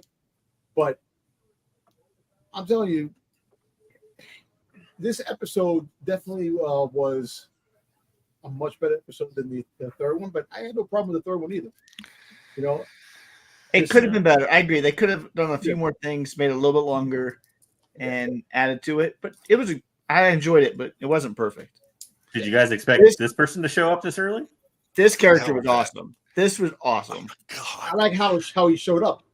could they give him a Behind better Ursa? helmet though? My God, this looks like someone bedazzled a gimp mask or something. This Oh, is boy. awful. I thought I like, like it. the slit to see out of is like super narrow. This is the worst Sith Darth helmet I think they've come up with yet. It's just like I don't know if that's bedazzling or if it's a zipper. What is going? I don't know what that is. It's Zip is just- smiley. Hey, They call him Smiley sometimes you Red. need to eat with the helmet on, okay? Smiley Red. And that's what it's for. It's something is killing the Jedi. So again, this is my theory on this thing is what if this is a moment mask? Not Moment's mask, but what if the mask is what's possessing the person? We've seen this in a couple other places. What if this person's not a Sith, but it's an ancient Sith who takes over whoever wears the mask? Like, So like the mask, the mask is like so crazy that you can't not put it on because you're like, what is this thing? I'm gonna wear it, and then you put it on, and you get possessed. Yeah, I think it's something along those lines. I don't think it's a true Sith. Like I don't know if he was going to or coming from the rave that he was just DJing at. I don't know what's going on. This guy's just strange. But superpowers. Dom still thinks it's Soul, even though they were clearly in the same scene. This is not Soul. This is the apprentice of Soul. He thinks that okay. Master is Soul. This is the apprentice. The apprentice I think the mask is possessing whoever this is. So that's my thought. I still think it could be Coral or something like that, or even Anasaya. Listen, I don't think this is Quagmire. Quagmire, it's too obvious. Quagmire. No, I don't think it's him either. They're kind of leading you to believe that, and usually in a show like this where they're leading you to believe it, that's the thing you don't want to believe because it's probably not the reality. It's not that guy. Mm-hmm. It's not a character. It's a character we met already. I don't know. Maybe. Now, I'll tell you one thing. Seeing when he came down behind her. That was some creepy shit. Yeah, there's like some Dracula. I like that, man. What's going on there? That was and he force pushes our Jedi team out of the way, which I tell you what, this scene, I got pissed off when this ended. I'm like, bastard, man, come on. That was perfect. That's what I wanted. Now you got to find a good scene of the force push ending, but everything I found ended up blurry as hell. So just as ideas is. But. Who's coming out alive? All the main characters, the people dying are those people in the background. Yeah. All the red shirt Jedi are done for. The one behind Soul, the green lightsaber, the one behind Soul, he's dying. Yeah, of course, because he's nobody. He's a red shirt. We don't know this guy. Do you think one of Osha or May will die? No. By the end of the series or in this next episode? No, probably not. We're gonna find out that Osha's the one that's alive and thinking May died and she's force projecting. I'm telling you. We aren't gonna find that out. We're not. Listen, I'm telling you, I have a feeling deep inside. I freaking. You got lots of feelings deep inside that we don't need to know about. Nah, Soul is not dying, but Soul is a Sith. He's the freaking goddamn baddie. Come on, man. He's the one that's running everything. You just said it was his apprentice a minute ago. I didn't say Soul's the apprentice. I said the guy in the mask is the apprentice to Soul. Soul is the one that's manipulating everybody. Wait. Soul's the Asian dude, right? Yes, he is. You're nuts. No way. Yes, that would be badass. But to be fair, we don't necessarily see him overpower them. You just see a whole bunch of dust and crap fly up, and it looks like they get pushed back, but you really don't know. You know what? Yeah. I think it's more of an appearance. I don't think it's like, he did that. He has the Force.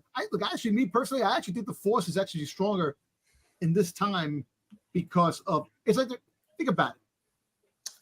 If you go back to the prehistoric ages, right? The trees, the oxygen, everything was so much bigger and bolder. But the Force is around, but I think it's much more at that particular time.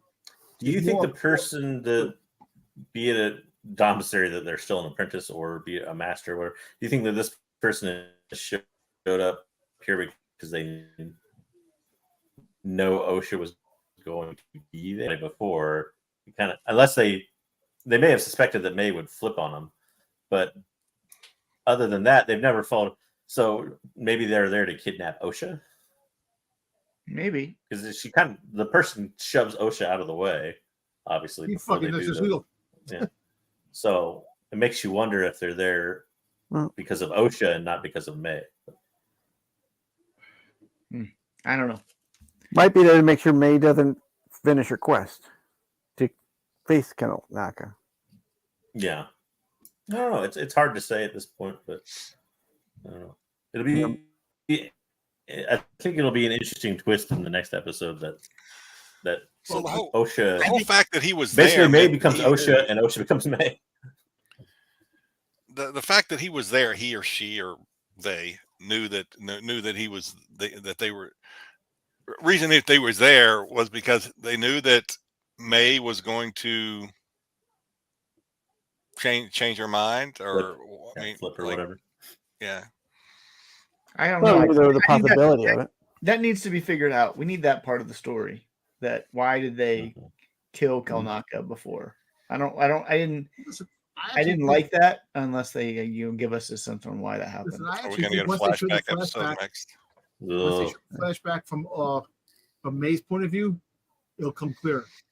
And that's probably going to be towards like the second to last episode, probably. Most likely, if you I really think it'll be episode 6, maybe. You mean all the way back? No, the second part, because OSHA had her. Right. I think there's 2 points of view. Now you I two don't different point of think they're view. going to do that. I think Dwayne. I think Yord's dying. I think Yord is done. That's at least I'm hoping Yord's done. So Now, that's your favorite character, man. We're gonna send you him. He'll be crying when Yord's gone. Listen, that's who you're dressing up as. Will he die with his shirt on? He'll be steaming. He'll be steaming his robe while he's dying. Kelnacca didn't die with his shirt on, so I don't know. Listen, Wave Seeker, that's your Halloween costume this year. Yord, yeah, Yord. I can't pull off Yord. Let's be clear about that. I ain't no Yord. Nobody on this panel's pulling off Yord. Hey, I'm the only bald guy here, so I can pull off an Esther. You know, the bald chick. He's got to paint you. Put a cone on your head. He goes Moondy. Hey, baby, yeah, right. Oh, it's Jedi. I think only Soul and Jackie are making it out. That's it. Of this episode? Of this conflict? Or the series? Of or this the series? episode. Of this episode. Really? You think they're going to kill Yord and Basil in the red shirts? I don't know about Basil. Basil doesn't really count. Man. But Basil did disappear, didn't he? Didn't he He disappear? He did. That's suspicious. Maybe Basil's the... Maybe Basil. I'm telling you, Basil dug a hole. He's gone. But, I mean, besides this 12-pack, what do you get against Yord? Dude, stiff as can be. Dude. Yeah, it's just kind of a... He's just... kind of an ass kiss. It's the acting, but... You know what? I mean, that's his character. His character's like, he's Yord. Yord is Yord. Your Plo Koon substitute is dying? What? Even your Plo Koon substitute is dying? Plo Koon substitute is dying. I think one, and I wouldn't be surprised if one of May or Osha end up dying too. I don't know who it would be, but May's just in the cabin watching the whole thing. Listen, I'm telling you, that won't happen to the end of the series. Yord ain't gonna die anytime soon. What's What's gonna happen is that you know when Yord dies, when you find out who the real Sith is, kills Yord. Yord is gonna die when Soul kills him. When Yord and Osha, remember they were having that little one-on-one. I can't remember what it was about. They were talking, right? Yeah, right. I think all I remember is I think I agreed with Yord, but I didn't like him. Still didn't. Even though I agreed with him, I didn't like it. I was like, this doesn't feel right agreeing with this douche guy, this freaking asshole's ass kisser. Hey, he's there's an ass kisser in every job, everywhere, even in other galaxies too. So you got. Oh, yeah. For the record, I think Dom is right too, and I think it's gonna be way too long of a flashback, and I'm gonna hate it. Yeah, I think it is. I think Dom's right. I think it's gonna be a whole episode. I've already said that. I wish they would do it as like some little intermittent flashbacks, but I don't know if they will. You hate that even more, though. No, I'd hate a whole episode more. I think so. All right. So like I can take 5 minutes at a time, and yeah. Right. 50 minutes. Instead of one story, then do you think chop it up. Right, this Sith or cult dark force user, we don't know who he is yet. An apprentice, we don't know who he is of who. Anyway, do you think that him doing what he did makes him one of the most powerful force users? No. By friggin' No. just tossing OSHA aside. Why doesn't shove OSHA out of the way and kick up a bunch of dust? Like, I mean, that's all you've seen him do. Yeah. And ignite a lightsaber. I also don't know how strong the Jedi are. Yeah. That's the other interesting thing. I mean, like, they weren't ready. The Jedi haven't been in this time period. I know it's the High Republic, whatever. I wasn't ready. Do it again. But they haven't faced anybody. They haven't had challenges. I don't know. We don't know enough about them. Like, we kind of saw Soul a little bit in the conflict with May, but we know that May is but they're still using trained at whatever she's doing. So they're still using stick sabers at 14 years old. Like maybe they don't even know how to use sabers. Like maybe they're not that force strong. You're saying at this point in Jedi lore, maybe the Jedi aren't as strong as they are later? It's because they don't have any battles going on. No, the whole fact is that I still don't understand why they say 100 years of over 100 years plus of no wars. They had the Great War at the freaking goddamn Nihil, which they don't talk about. That war. That was a big war. Jedi's died. There was a lot of things that happened. That's a big war. Or it's because they didn't have fights against a Sith or Dark Force users over that period of time. It's been a long time since they've had a real Force enemy that they've had to go against. They cut that scene out. I keep telling people, like the kid that couldn't close his eyes, they actually cut it out. If you watch the episode, you don't see it now because there was so much friggin' fan. Close your eyes. And poor thing has his eyes open like this. How can you close? He goes, "You bastard! I can't close my eyes." No, but this scene was badass. With all the lightsabers coming out, I'll give you that. Did you like the fact that it was a cliffhanger ending though, or I did. That did. pissed anybody else I was off? pissed off. I like that because I'm gonna watch it every week, but it makes sure that everybody else watches it every week. Yeah, so, I mean, at the end of the season, I'd be pissed. The interest to bring people back. Yeah. The only thing in here I didn't like was the reveal of Kelnacca being so quick and then going to this. But everything else was all right. Unceremonious death there. Yeah. Let's move along. You know, they pan in and she comes in and we see him steaming there and he's dead. And then they cut to the outside where he's coming out of the trees like Taipan. The Jedi don't even know he's dead yet, though. Right? Yeah. They don't know. Yeah, they don't know what he's doing. Yeah, inside. Yeah, they're still outside. She's inside. Yep. Mm-hmm. Do you think that Dark Force shooter? All right, we don't really know who it is. We don't know if it's a man or woman that's underneath that mask. Do you think that, the Dark Force shooter, the guy with the mask, Smiley Ren? Yeah, we don't know who it is. Smiley Ren. We don't know anything about it. Smiley Ren. Could it be maybe like I'm saying, there is some kind of we don't know the story with the twins really, who they are really, even though we saw that one flashback that they were born through the Force. Mm-hmm. Mm-hmm. I know how powerful Osha might be, that she stopped training because she was too powerful. Maybe that's why she was scared. No. We've never seen her be powerful. Not yet. Maybe it's just the show is progressing that to a point that you don't see that. They're just trying to... Even they were young. And I mean, for all the people that are like, bad development as all the now she her back. AJ, you're breaking up. Maybe at some point we didn't know that she's as powerful as she is, but yeah. Can I know you guys talked about this last week, but I wasn't on. But did it bother anybody, the whole Force creation of the twins? Did you guys talk about that?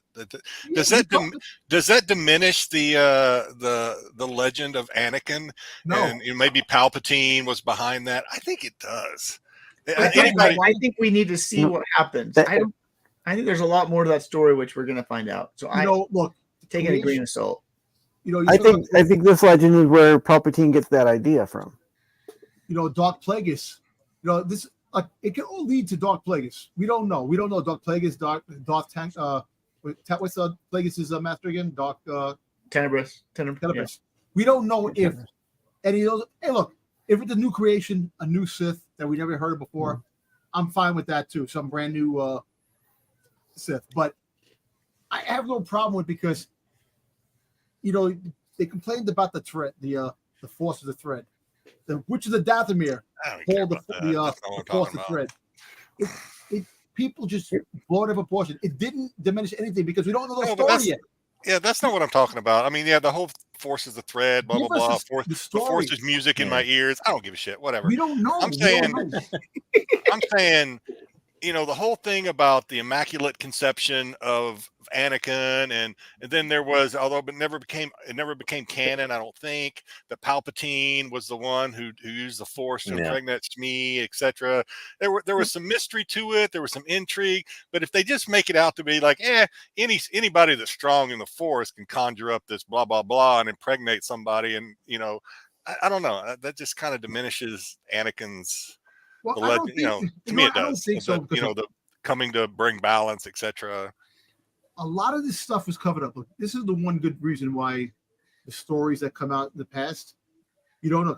A lot of the stuff was written out, like the Jedi hit a lot of stuff, erased a lot of stuff through history. So we don't know what the deal is with, like I said, with May and Osha.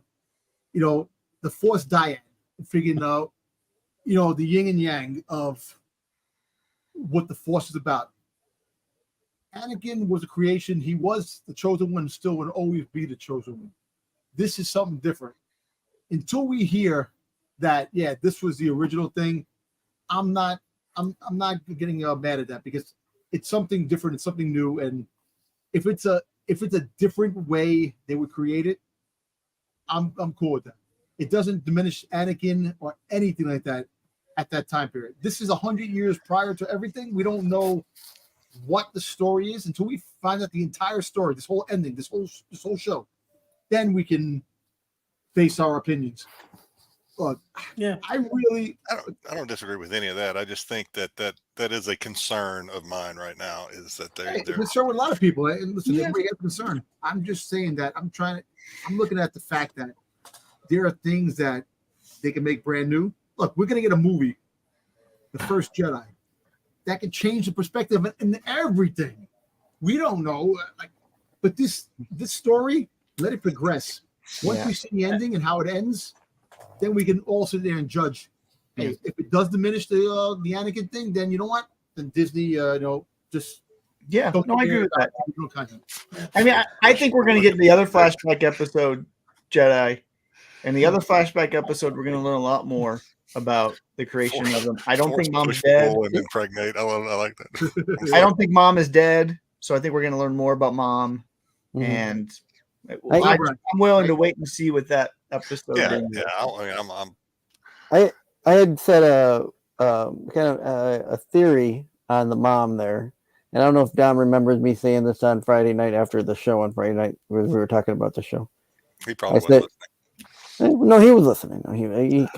He agreed with me. He said because he was talking about having her Force generate this other May or the other sister, and I said no, but I said, what if the mother, the one that carried, the witch? What if there was a third sibling that she hid from the other one? Like Hugo in the attic. Yeah, exactly. Yeah. We're gonna need more than 8 episodes if that's where we're at. Yeah. You know, look, that's actually a good theory.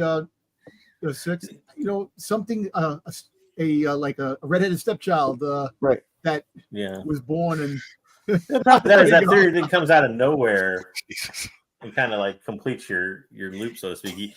You want it to be more something you're kind of familiar with, I think, to be the twist. Son of a bitch. You know, everything you see is definitely smoke and mirrors. We all know that it's too obvious if it's going to be Quagmire, whatever his name is, Quagmire. Sticks' theory is just crazy enough that Dom thinks it might work. Might just work. That might just work. My last question, real quick, before we leave this thing is, with May still inside and the Jedi being pushed around or whatever by whoever this is, do you think that May joins forces with the Jedi now to fight this person? Do we see that in the next episode? Do we see it in the next episode? I don't know. Yeah. I think that makes sense. I think there's going to be redemption, or not redemption. There's going to be a turn for May to where she, becomes good, I guess. I still think Ocean might die, and that might help May turn. Yeah, or be kidnapped.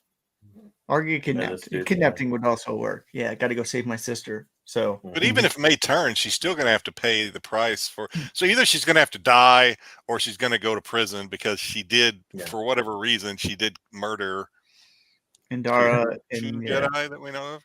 Yeah, that's the only one she actually murdered. But all right, the other one took the poison. Like, how about the twist is this? They're assisted. They faked their deaths. They faked their deaths, not really dead. The two Jedi? I'm pretty sure what's his name is dead. He drank poison and then immediately died. Tom, let Star Wars Yeah. people die for once. Let people be dead. I know that would suck if they did, but Yeah. This is where Sticks realizes that Dom will agree with anything. He's like, No, I'm saying, just say they fake their own I death didn't mean that. to reveal the culprit behind things, the real traitor, and it's all smoke and mirrors. Yeah, John. Everybody wants Jordan to live because of me. Yeah. He's another 6-pack lover. Yo, freaking Wave Seeker got a bumper sticker. You're on 2024. if Yor doesn't live, what happens to the next Jedi calendar sales? They all plummet. Yeah. Who's gonna iron their clothes? It's okay. The old man Porter Engel is going to be your cover model, so it's okay. Yeah, the dad bod Jedis are going to be all that's going to be left. You know, like I said, Basil will take his either place. way. Look, but I tell you one thing, all kidding aside, to be honest, this story, the point at the end of this story is going to really have to captivate and blow away some fans. Because if all these things they're doing in this show to up the original stuff and all these things to make it, the fans, the fans are broken already, but I'm laughing, but you know, the whole twist of this has to really make the fans go, oh shit, I really I didn't expect this. It just makes sense. But they're still not going to. Those people are too far down the rabbit hole. Yeah, and I don't know why we keep calling them fans either. They're to not. be honest with you. Well, They're haters. I don't. I mean, there's a fan can give legitimate gripes and legitimate things that they don't like about something. That's fair. Mhm. But some of the stuff I've been reading is that's not fans doing that. So that's just people that are looking for clicks. They're just it's just It is. Got to generate that outrage for the Big hate brigade. Yep. Anyway. All right. Good times. Let's see what next week has in store for us. We got one more segment for us this week, and that will be it. Got some unlimited everybody's favorite cards. Three characters that I actually like very much. I like this. Yeah. Actually, they started. I didn't get any good pictures of them, so we'll have to do it next week. But they started leaking out some of the press or the pre-release stuff, and there's some showcases, and I think Dom's going to have to buy the new Boba Fett showcase, and spend like $600 for it or something. Can I say something real quick about this game that I actually fell like I was 100%. You guys know this before I had to break away for some job stuff and stuff. I was like in on this, man. I was buying the placemats. I was asking JJ, hey, what's the best place to get this? And as a newbie, I was really like into this game. And I feel like already with phase 2 that this game is gone way over my head to the point to where I feel like I'm losing interest because I think it's just getting way too damn complicated for a noob like me to play this game. I'm losing my understanding of this game. It's getting way too complicated for me. I actually think you're losing too much in the game. That's why you lose interest. I mean, I lose all the time, but I don't care. I mean, I lose. That's fine. I mean, that's just every card game. Every card game you got to keep up on, or it makes it really hard. And I think that's part of the downside of card games. Unless you just want to net deck and make a deck, and that's why it's so easy. That's why so many people do that. They just take a deck, they learn one deck, and they move on, and they don't care about anything else. And so, there's nothing wrong with that strategy because it's a lot of work to build your own decks and to know what all the cards do. And and you're introducing new aspects. Kylo Ren look like Ajax from freaking Goddamn Warriors. What? Yeah, some of the art that's not even that bad compared to some of the art we'll get into. It looks like Ajax and the Warriors. You watch the Warriors back in the day. I actually like this artist, this Amelia Hutt or whatever. I like this art. I like the Kylo art. That's not bad. Yeah. Hey, real quick though, I actually went to a tournament. I haven't been on to talk about it since I did a tournament almost like a month ago already. I got my ass kicked. I mean, it was like no. Yeah, I got my free pack of cards. That's all I cared about. Well, it wasn't free, but I had to pay $5 to get the thing. But anyway, so some cool people, and dude, there's some real characters that show up for these things. There's some like people that you just look at like, did you look in a mirror before you walked out? walked out of the house, dude. Nope. No, they did not. To answer that question. Oh my god! But I tell you what, as weird as some of the people were that were playing this game. What is the game Armada or whatever with the the ships? Yeah, those guys are a different level, man. They're Those totally guys, different level. Those guys Totally. We are anywhere near that level. No. They were doing a game behind us at the table behind us, the tournament we were doing, and yeah, those guys are like, woo, those guys are. Yeah, those guys are weird. That's gonna be you. That's gonna be you when you retire. It was strange. They were like, I thought I was in the cantina. It was just you saw your life when you retire, and that's why you're never gonna retire, because that will be you. Tom would have loved it. There were aliens everywhere, and it's just. I like that. Anyway, yeah. Yeah. I've been waiting a month to share my experience. It was like, what the hell? But there were some cool people there too. Don't get me wrong. Yeah. I kind of like this Kylo Ren and Rey combo. I don't know. What do you think about it? They're designed to play off each other. Yeah. Obviously. Rey comes in a little bit weaker, but she gets a little more buff. But so it's kind of weird for the Kylo Ren card is coming off as a villainy card, but you give the +2/+0 to a non-villainy unit and an experience token to it as well on his attack. So if you're building a Kylo Ren First Order villainy deck, you're going to be in trouble because the cards you have on the deck probably won't be that. So when you use them, you're going to have to use Rey because you got to ignore her aspect penalty. I mean, it could just be a neutral card, right? Yeah. But I don't know that there's that many red neutrals out there. There's a lot of red neutral units, just plain red. There's like Wolf and stuff in the first one too. And I also like how both of these characters can buff themselves, right? It says give a unit +2/+0. You can give yourself a +2/+0 for the page. You just don't get the experience token. So Kylo is really an 8/7 whenever you need it to. Yeah, that's true. It's not like give another unit. It says give a unit, and both of them say that. So I also like how they can buff themselves. I think Rey being a healer helps a lot too, really. Because with every attack you're healing that's pretty good. That's a pretty strong card, yeah. I like both of these for legendaries. I think they did a good job with them. So, and they'll be easier to play too when they have more leaders. Like there's going to be a Rey leader, a Kylo leader. You can work them in that way too. Yep. There's your favorite card, Dom. Tobias Beckett. Dom gets a Beckett card. That's a good card. With decent art too. I like the art on that one. Too. It was pretty finished. The art has improved overall. Not all of them, but I think the art is better. That's pretty cool. So he comes up pretty well statted. He's a cost 4. He's a 4/5. He gets the bonus of when you play a non-unit card, so any upgrade, any event card, you may exhaust a unit that costs the same as or less than the card that you played. Yeah, I can't read what it's. I have to make my screen big because I can't see it. It's on good. The tiny screen. Good card. Use this ability only once each round, so that's pretty good. I mean, it's limited to once each round, but that's a good play for it, really. Yeah. And if you're built to, a lot of cunning decks are built to have a lot of event cards for removal and exhaustion and stuff in it. So, yep, that's great. It'd be good bonus those decks. And then we get everybody's favorite General Riken, who I don't know why he's in here, but he is in here.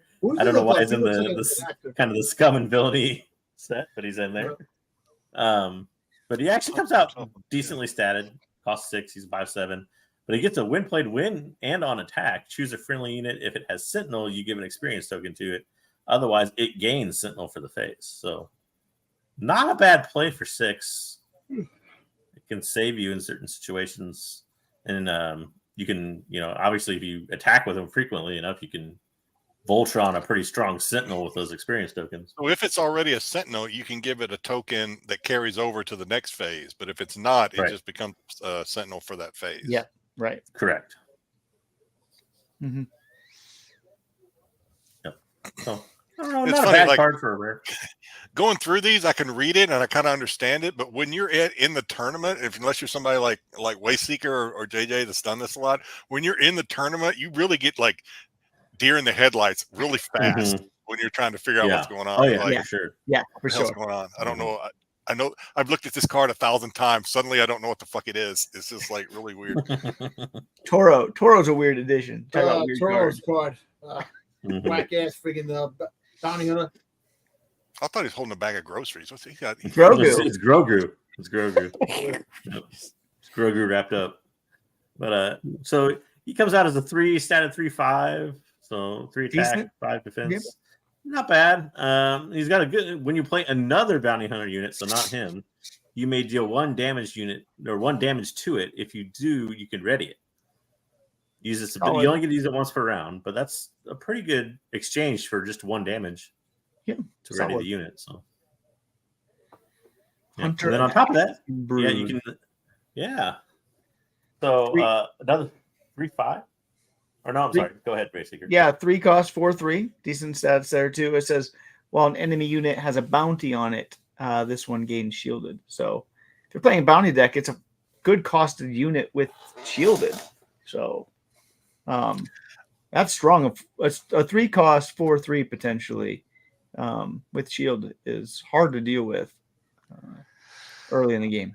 I understand now why Wayseekers told me or told us in a show probably a way back that every once in a while they'll do a reset on these things, and like nothing carries over. You just kind of start fresh. I get it now. I get it now. Why at first when you were first talking about it, I was like, well, that sucks. Why would they do that? But yeah, I completely understand why they do it now, because this stuff is like it gets complicated. It builds on top of each other. You're talking multiple sets. Right now, we're still at the beginning stages. You have 9 sets of cards at some point. You're like, at some point, some cards got to get out of there because now you have too big a pool and too much to remember and too many things to interact with each other. It gets real complicated real quick. What do we got next, JJ? So you have a couple of event cards. First up is Evacuate. So it's kind of a high cost. Cunning. Cost 6. Return each non-linear unit to its owner's hand. So a pretty strong play for even for a 6. That's a pretty good play. It only bounces them back to the hand, but at the same time it clears the board. Well, more or less, except for the leader. So I don't know, not a bad play. Kind of like a you get other board clearing cards that might come in at a 5, but not bad. This other card looks strong as hell. I mean, if you hold that War card to the right time, that would be a strong card. Mm-hmm. Yep. For 3, it's just the double. It's just the double red, so it's very restricting of a card to play. You got to pay at 5 a lot of times, but it's still not a bad play at 5, because you deal damage to each player's base equal to the number of cards in that player hand. Like, it's a good finishing card for direct damage to the base. Good for aggro versus control too, as you can. A lot of control players end up with a lot of hands in their card later on in the game. So So I mean, I think this card is playable at 5 in aggro decks that just need that last push. So I think you'll see it in a lot of red decks, even if they're not double red. JJ's favorite reveal. Yeah, Han. Young Han. So he gets a action where he can play a unit from your hand, but it costs, is it 3 less or 1? 1 less, I'm sorry. 1 less. And you deal 2 damage to it. So you have to deal damage to the unit, but comes at a cost 1 less. Can be strong for grit units. Plays well with Kira's kind of leader in the same way that she's strong with grit. If I remember right, like Stolen Land Speeder, there's some cards that you could probably kind of like bounce back. So, and then he comes out as a leader. He comes out pretty early at a 5, and then he's a 3/6. So not super strong on his own as a leader, but coming out early at a 5 will help. Why is he a red? Do you think? Because he's enabling you to like push units out quicker. So you can be very aggressive, and every turn you can play in a unit a turn before everybody else. So the interesting thing too is his action is kind of static. You do not have to exhaust the card for it. So as you play units from your hand, they will basically cost 1 less as long as he's on the deck. So it's a lot though. 2 damage to something is a lot. So I'll be interested to see if it's worth it. Like the other one where you do 1 damage to something and you ready it, that seems a lot better to me than 2 damage. Yeah. And this might be more of a leader where you almost want to hold it past when you bring it out. Yeah. Maybe not bring it out on the 4th turn. Maybe wait till turn 5 or 6 where you can play a card that can take more damage. But it could be a strong deck builder. So yeah, it'll be a fascinating addition. There you go, Dom. Another favorite. This isn't even canon. I think this character has not been introduced into canon yet. So now maybe this is their first introduction to canon. I know there were stories in Dark Horse books with this character. What do you mean he's not in canon? What? What do you mean he's not in canon? He's in Jabba's palace. He's there. Is he? He looks familiar. No, he's not. His first comic appearance is Star Wars 1 with Coyote Monday, right? Yeah. He's in the movie. I'm with Sticks on this. Because I never read into the Dark Horse, but this guy looks familiar to me. He's from the movie. I feel like He's I've from seen him. Return of the Jedi. His figure's actually one Man. of the valuable ones. One of his he's part of Jabba's crew there in his castle. I don't remember him in Jabba's castle. I just remember him in the comic. He's a side character. Okay. I mean, obviously, I clearly, Dusty confirms. I don't remember him in. Yeah, okay. I was about to Google it, but Dusty's sure. Dusty's right, but I trust Dusty. I don't remember him in Return of the Jedi in the Palace at all. Maybe you need to watch that again, Wasting. I've watched it many times. Yeah, Wasting. Wayseeker, do your homework before you come on. Yeah, I know what his first comic appearance is. First comic appearance with Coyote Monday and Star Wars 1 from 1998. But whatever. JJ had to step away, I guess. So I'll take over Efontmon here. 5 cost 4/6. On attack, you get to choose an enemy non-leader unit as long as they attacked your base. So it's really constricting. You have to choose a unit that's already attacked your base. So it doesn't help you this turn, and you get to capture that unit. I don't think this card's good, but maybe I'm wrong because it doesn't do anything to help you this turn. It's a 4/6 and a 5. I don't know. I'm not impressed. If I'm reading it right, it says that you have to have one of your units in that area. You do, which you have to have something there. Yeah. I don't think that card's that good. Yeah, so. This is confusing. For one, I mean, matches, not games, but matches are what, 15 minutes? It would take me 3 minutes to read this card and understand what it's at. You just gotta look at that art and be like, that's creepy. Oh, yeah. Anyway, and then the Lurking Time Phantom, 3 cost, 2/3 with raid 2. It's fine, I guess. I don't really like that stat. Or 2/2. It's a +2 when attacking, though. That's pretty good. It's only when attacking, it's a 4/2. Can't be captured, can't be damaged or defeated by card abilities. So you can't. It's immune.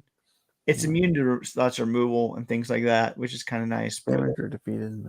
Yeah, I don't know. I'm not sold on that card either, but we'll see. Second Chance is a crazy 4 cost double blue. Got Sarlacc schmut all over. Snot boba. Yeah, you like that right there. But basically, you can put it on a unit, and when that unit is defeated, it comes right back into play. The only character to survive the Sarlacc outside Legends, because Legends Star Killer also survived the Sarlacc. So. It's really strong card. Just for late game, anything you want to come back on something that when it's defeated has a great when played ability, something like that. Oh, it's also a crossover with the X-Men. It says Gambit, Second Chance Gambit. So, strong, super strong card. I'm glad it's a legendary because nice. Yeah. See, I'm waiting for a Funko Pop to come out. Sarlacc. It looks like that. Like that. Bubba with Sarlacc snot all over. Come on, Dom would buy it. Bring out the Funko Pop. Well, Dom will definitely buy it and then get it signed by. Yep. Then I put the snot on him. 6 different people that played Bubba Fett. You see who did the art there too, right? No, who is it? Aria Andito from the Star Wars High Republic run. Oh, really? Oh, wow. Yep. So that's kind of cool. Yeah, comic art. So the fact that it bounces back to play, but also is for free when it bounces back to play is insane. It is You don't insane. pay the cost for it. Yeah. So, anyway, altering the deal, a rare Yes. discard a captured unit that is guarded by one of your friendly. It's a way of getting rid of these captured units. Maybe if you have a captured deck, you just want to get rid of things because captured works as if the unit is gone, then the opponent gets to play it and comes right back out. So it's a way of doing that. I don't know. I'm really skeptical the capture is going to be strong, but we'll see if I'm right or wrong. Go ahead. Well, what's this 8 real cost? quick on the deal card, going back real fast, is that now if you have an enemy's card captured by a friendly unit, can you discard that captured card? Because it doesn't say that you can't. Right? Right. So like if I capture their Emperor Palpatine, yep. Does that then go in their discard pile? I don't know whose discard pile it goes into. I think it'd be their discard pile. I don't know how it would work. That's a good question. I don't know. That's not necessarily a bad play for a 1. Yeah. It's still a card, though. You're using a card. Yeah, I don't know. So one of maybe those turns where you have only one resource left or something. Go ahead. What do we got here? You got me go? Okay. An 8 cost, assault cruiser, 7/8 with ambush. And when I gave it to you because I thought you were going to try to pronounce it. No, Arquitins. I don't know. When it attacks and defeats a non-leader unit, put that unit into play as a resource under your control. It's a ramp that is really weird because you already have 8 to play it. So, like, do you really need to ramp at 8? I think you see this play because it's a 7/8 with ambush. Like, that's decent on the vehicle side too. The ramp part is like, who cares? Like, how many decks are you pushing to like 12, 14? No. I don't know. So you could take that card and use it as your own. It's your resource. Once you defeat it. Yeah. That's interesting. Maybe if there's enough smuggle, because then you can play it later. I don't know. But that's like the chances of that happening seem pretty low. Yeah. The Wild Rancor is pretty cool, though. A 6 cost, double red, 6/8 with overwhelm. And when it comes into play, it deals 2 damage to all the other ground units. So your units, their units, it all does some damage to them. It's a great way of having semi-potential removal with a cool card. I actually like that art. I know people were making fun of that art because it is very cartoony, but the Rancor is kind of cartoony. So I like it. Look like he's got a goatee, that's all. Yeah. Frozen and Carbonite, 3 cost upgrade there. And it says attached unit can't ready, and when he plays it exhausted. So basically it goes on a person's unit and then they never ever get to be able to exhaust it again until they get rid of it. So Frozen and Carbonite, can't do anything with it. Good card. Yeah. Freeze play. So Evidence of Crime. What do you got there, JJ? So for 3 play, you take control of an upgrade that costs 3 or less and attach it to an eligible unit of your choice. So could be a 3 is kind of a high cost just to get 1 upgrade, and they've limited it to 3 or less. So I don't know how useful this will be. As obviously your really strong upgrades you'd want to use it for at a bargain would be like, one we just saw, or like the Dark Saber or something like that. So, but you can't use it with those. So I don't know. It's not a terrible card, but like I said, if you're going to do that, you would probably just have more upgrades in your hand. Mm-hmm. But as a control, I don't know. It's not terrible in a control deck, maybe. But so this is an upgrade that you have in your hand, or one that's on the board? You take control of an opponent's upgrade, and it comes into your own. So an upgrade they would have on one of these. Or I guess you could take it off of your own unit and put it in a different unit if you wanted to. Yeah, you it's could. Kind of high cost for that. Yeah, you could move around something from one character to another. Maybe limited in its use, but kind of odd. It's a rare too. It seems like an odd play for a rare. We skipped one. Sorry, my bad.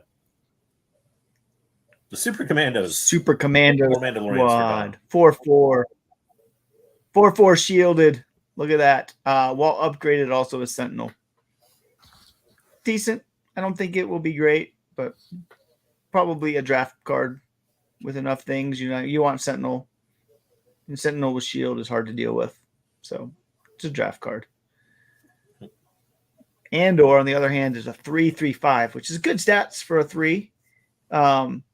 It costs 5 to smuggle, and the nice thing about if you smuggle this card, it also comes in ready, so it can attack the base directly. So, not great 5 cost 3/5, but pushing a card and being able to attack with the turn it plays is a nice benefit. So, I think it's a good You're card. only one card short of a Rogue One reunion now, because I don't think there's a Chirrut unit yet. But No. if there was, you could get a Rogue One deck going, if that's your thing. Let's see. We got Bo-Katan Kirzay up as a unit this time. So actually, it's a double red, so it's kind of limited. But only costs 2. It's pretty strong play at a 3/3.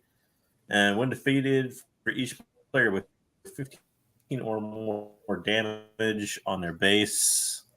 Sorry, I can't see the end thing. Draw a card. Draw a card. You draw a card. Yeah, so you can draw 2 cards. that's pretty strong for only 2. Yeah. I think it's a good card. And then another Dom favorite, Sugi, Bounty Hunter, 4/6. So we're seeing a lot of these units now with the double that are a little bit stronger. Upgrade against Sentinel. And you can smuggle it, which is interesting. You don't need 2 blue to smuggle it. You only need 1 blue. So that's kind of the neat thing about that card is you could still play it in a 1 blue if you like it. And not have to worry about paying 6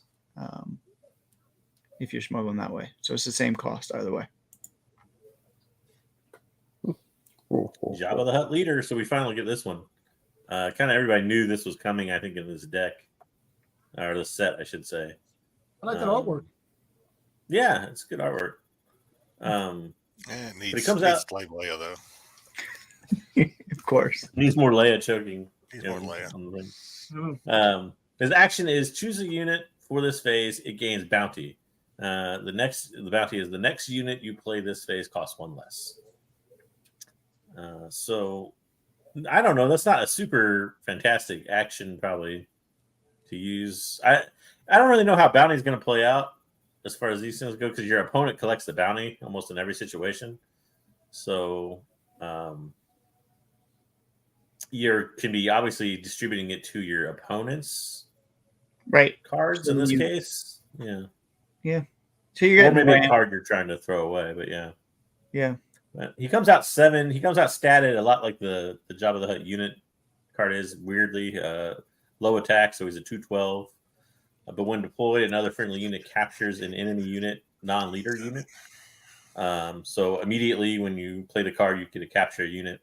And then he has an action you can use, which is basically the same as his leader action, which is choose a unit for the phase. It gains bounty. The next unit play costs 1 less. So. It's 2 less when it's here, though. Oh, is it 2 less? Okay, 2 less when deployed. I'm sorry. If you have the leader unit on the deck, if he's in play, and you start building up attack, attack tokens or +1, +2 attacks on this. Yeah. Mm-hmm. Dude, with a 12, it would take forever to defeat that thing. I know. Or you give it Sentinel somehow. Yeah. It's just going to be brutal to get through. Yeah. There's also cards that apply things like grit now too, so you can take a lot of damage, which means if you can take a lot of damage with grit, you can deal it. Yeah. So.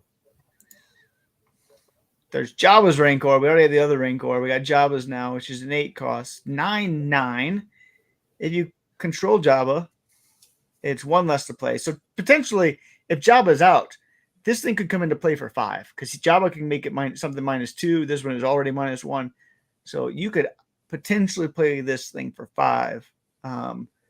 And when played, attack, deal 3 damage to another friendly ground unit and 3 damage to another ground unit. And it does that on attack as well. So you can be dealing damage to yourself a lot with this thing, but you're also going to be able to take out some other stuff. So I just wish this thing had overrun, whatever it is, the over attack, over whatever, because the other Rancor does. Because I think it should. It's a Rancor, but whatever. Hutch Henchman, 4-cost, 3/4 shielded base unit. Yeah, nothing special about that. Got some art there on just a lot of aliens for Dom. Art of all the action figures you remember when you were a kid. Yep. There you go, JJ. Two cards we've super been waiting for. Salacious Crumb, who comes out with a 1 and he's a 1/3. But when played, you heal 1 damage to your base, and he has an interesting action. So action, you return the card to the unit's hand and you deal 1 damage to a ground unit. So you can deal damage without ever taking any damage to the card. This card is good. This card is really good because then you can just play it right again and you can heal another damage. Every turn, if you have an extra resource, you're healing a damage and you're pinging 1. It's really annoying. This card. Oh yeah, this is Wayseeker's card. Then. Totally, just ping it. When he plays.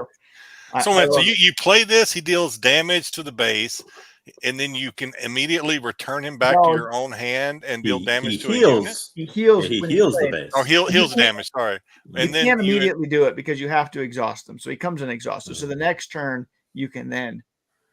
So the next turn you bring him back to your hand. You bring him back to your hand, then you play him right again. So boom, boom, every turn.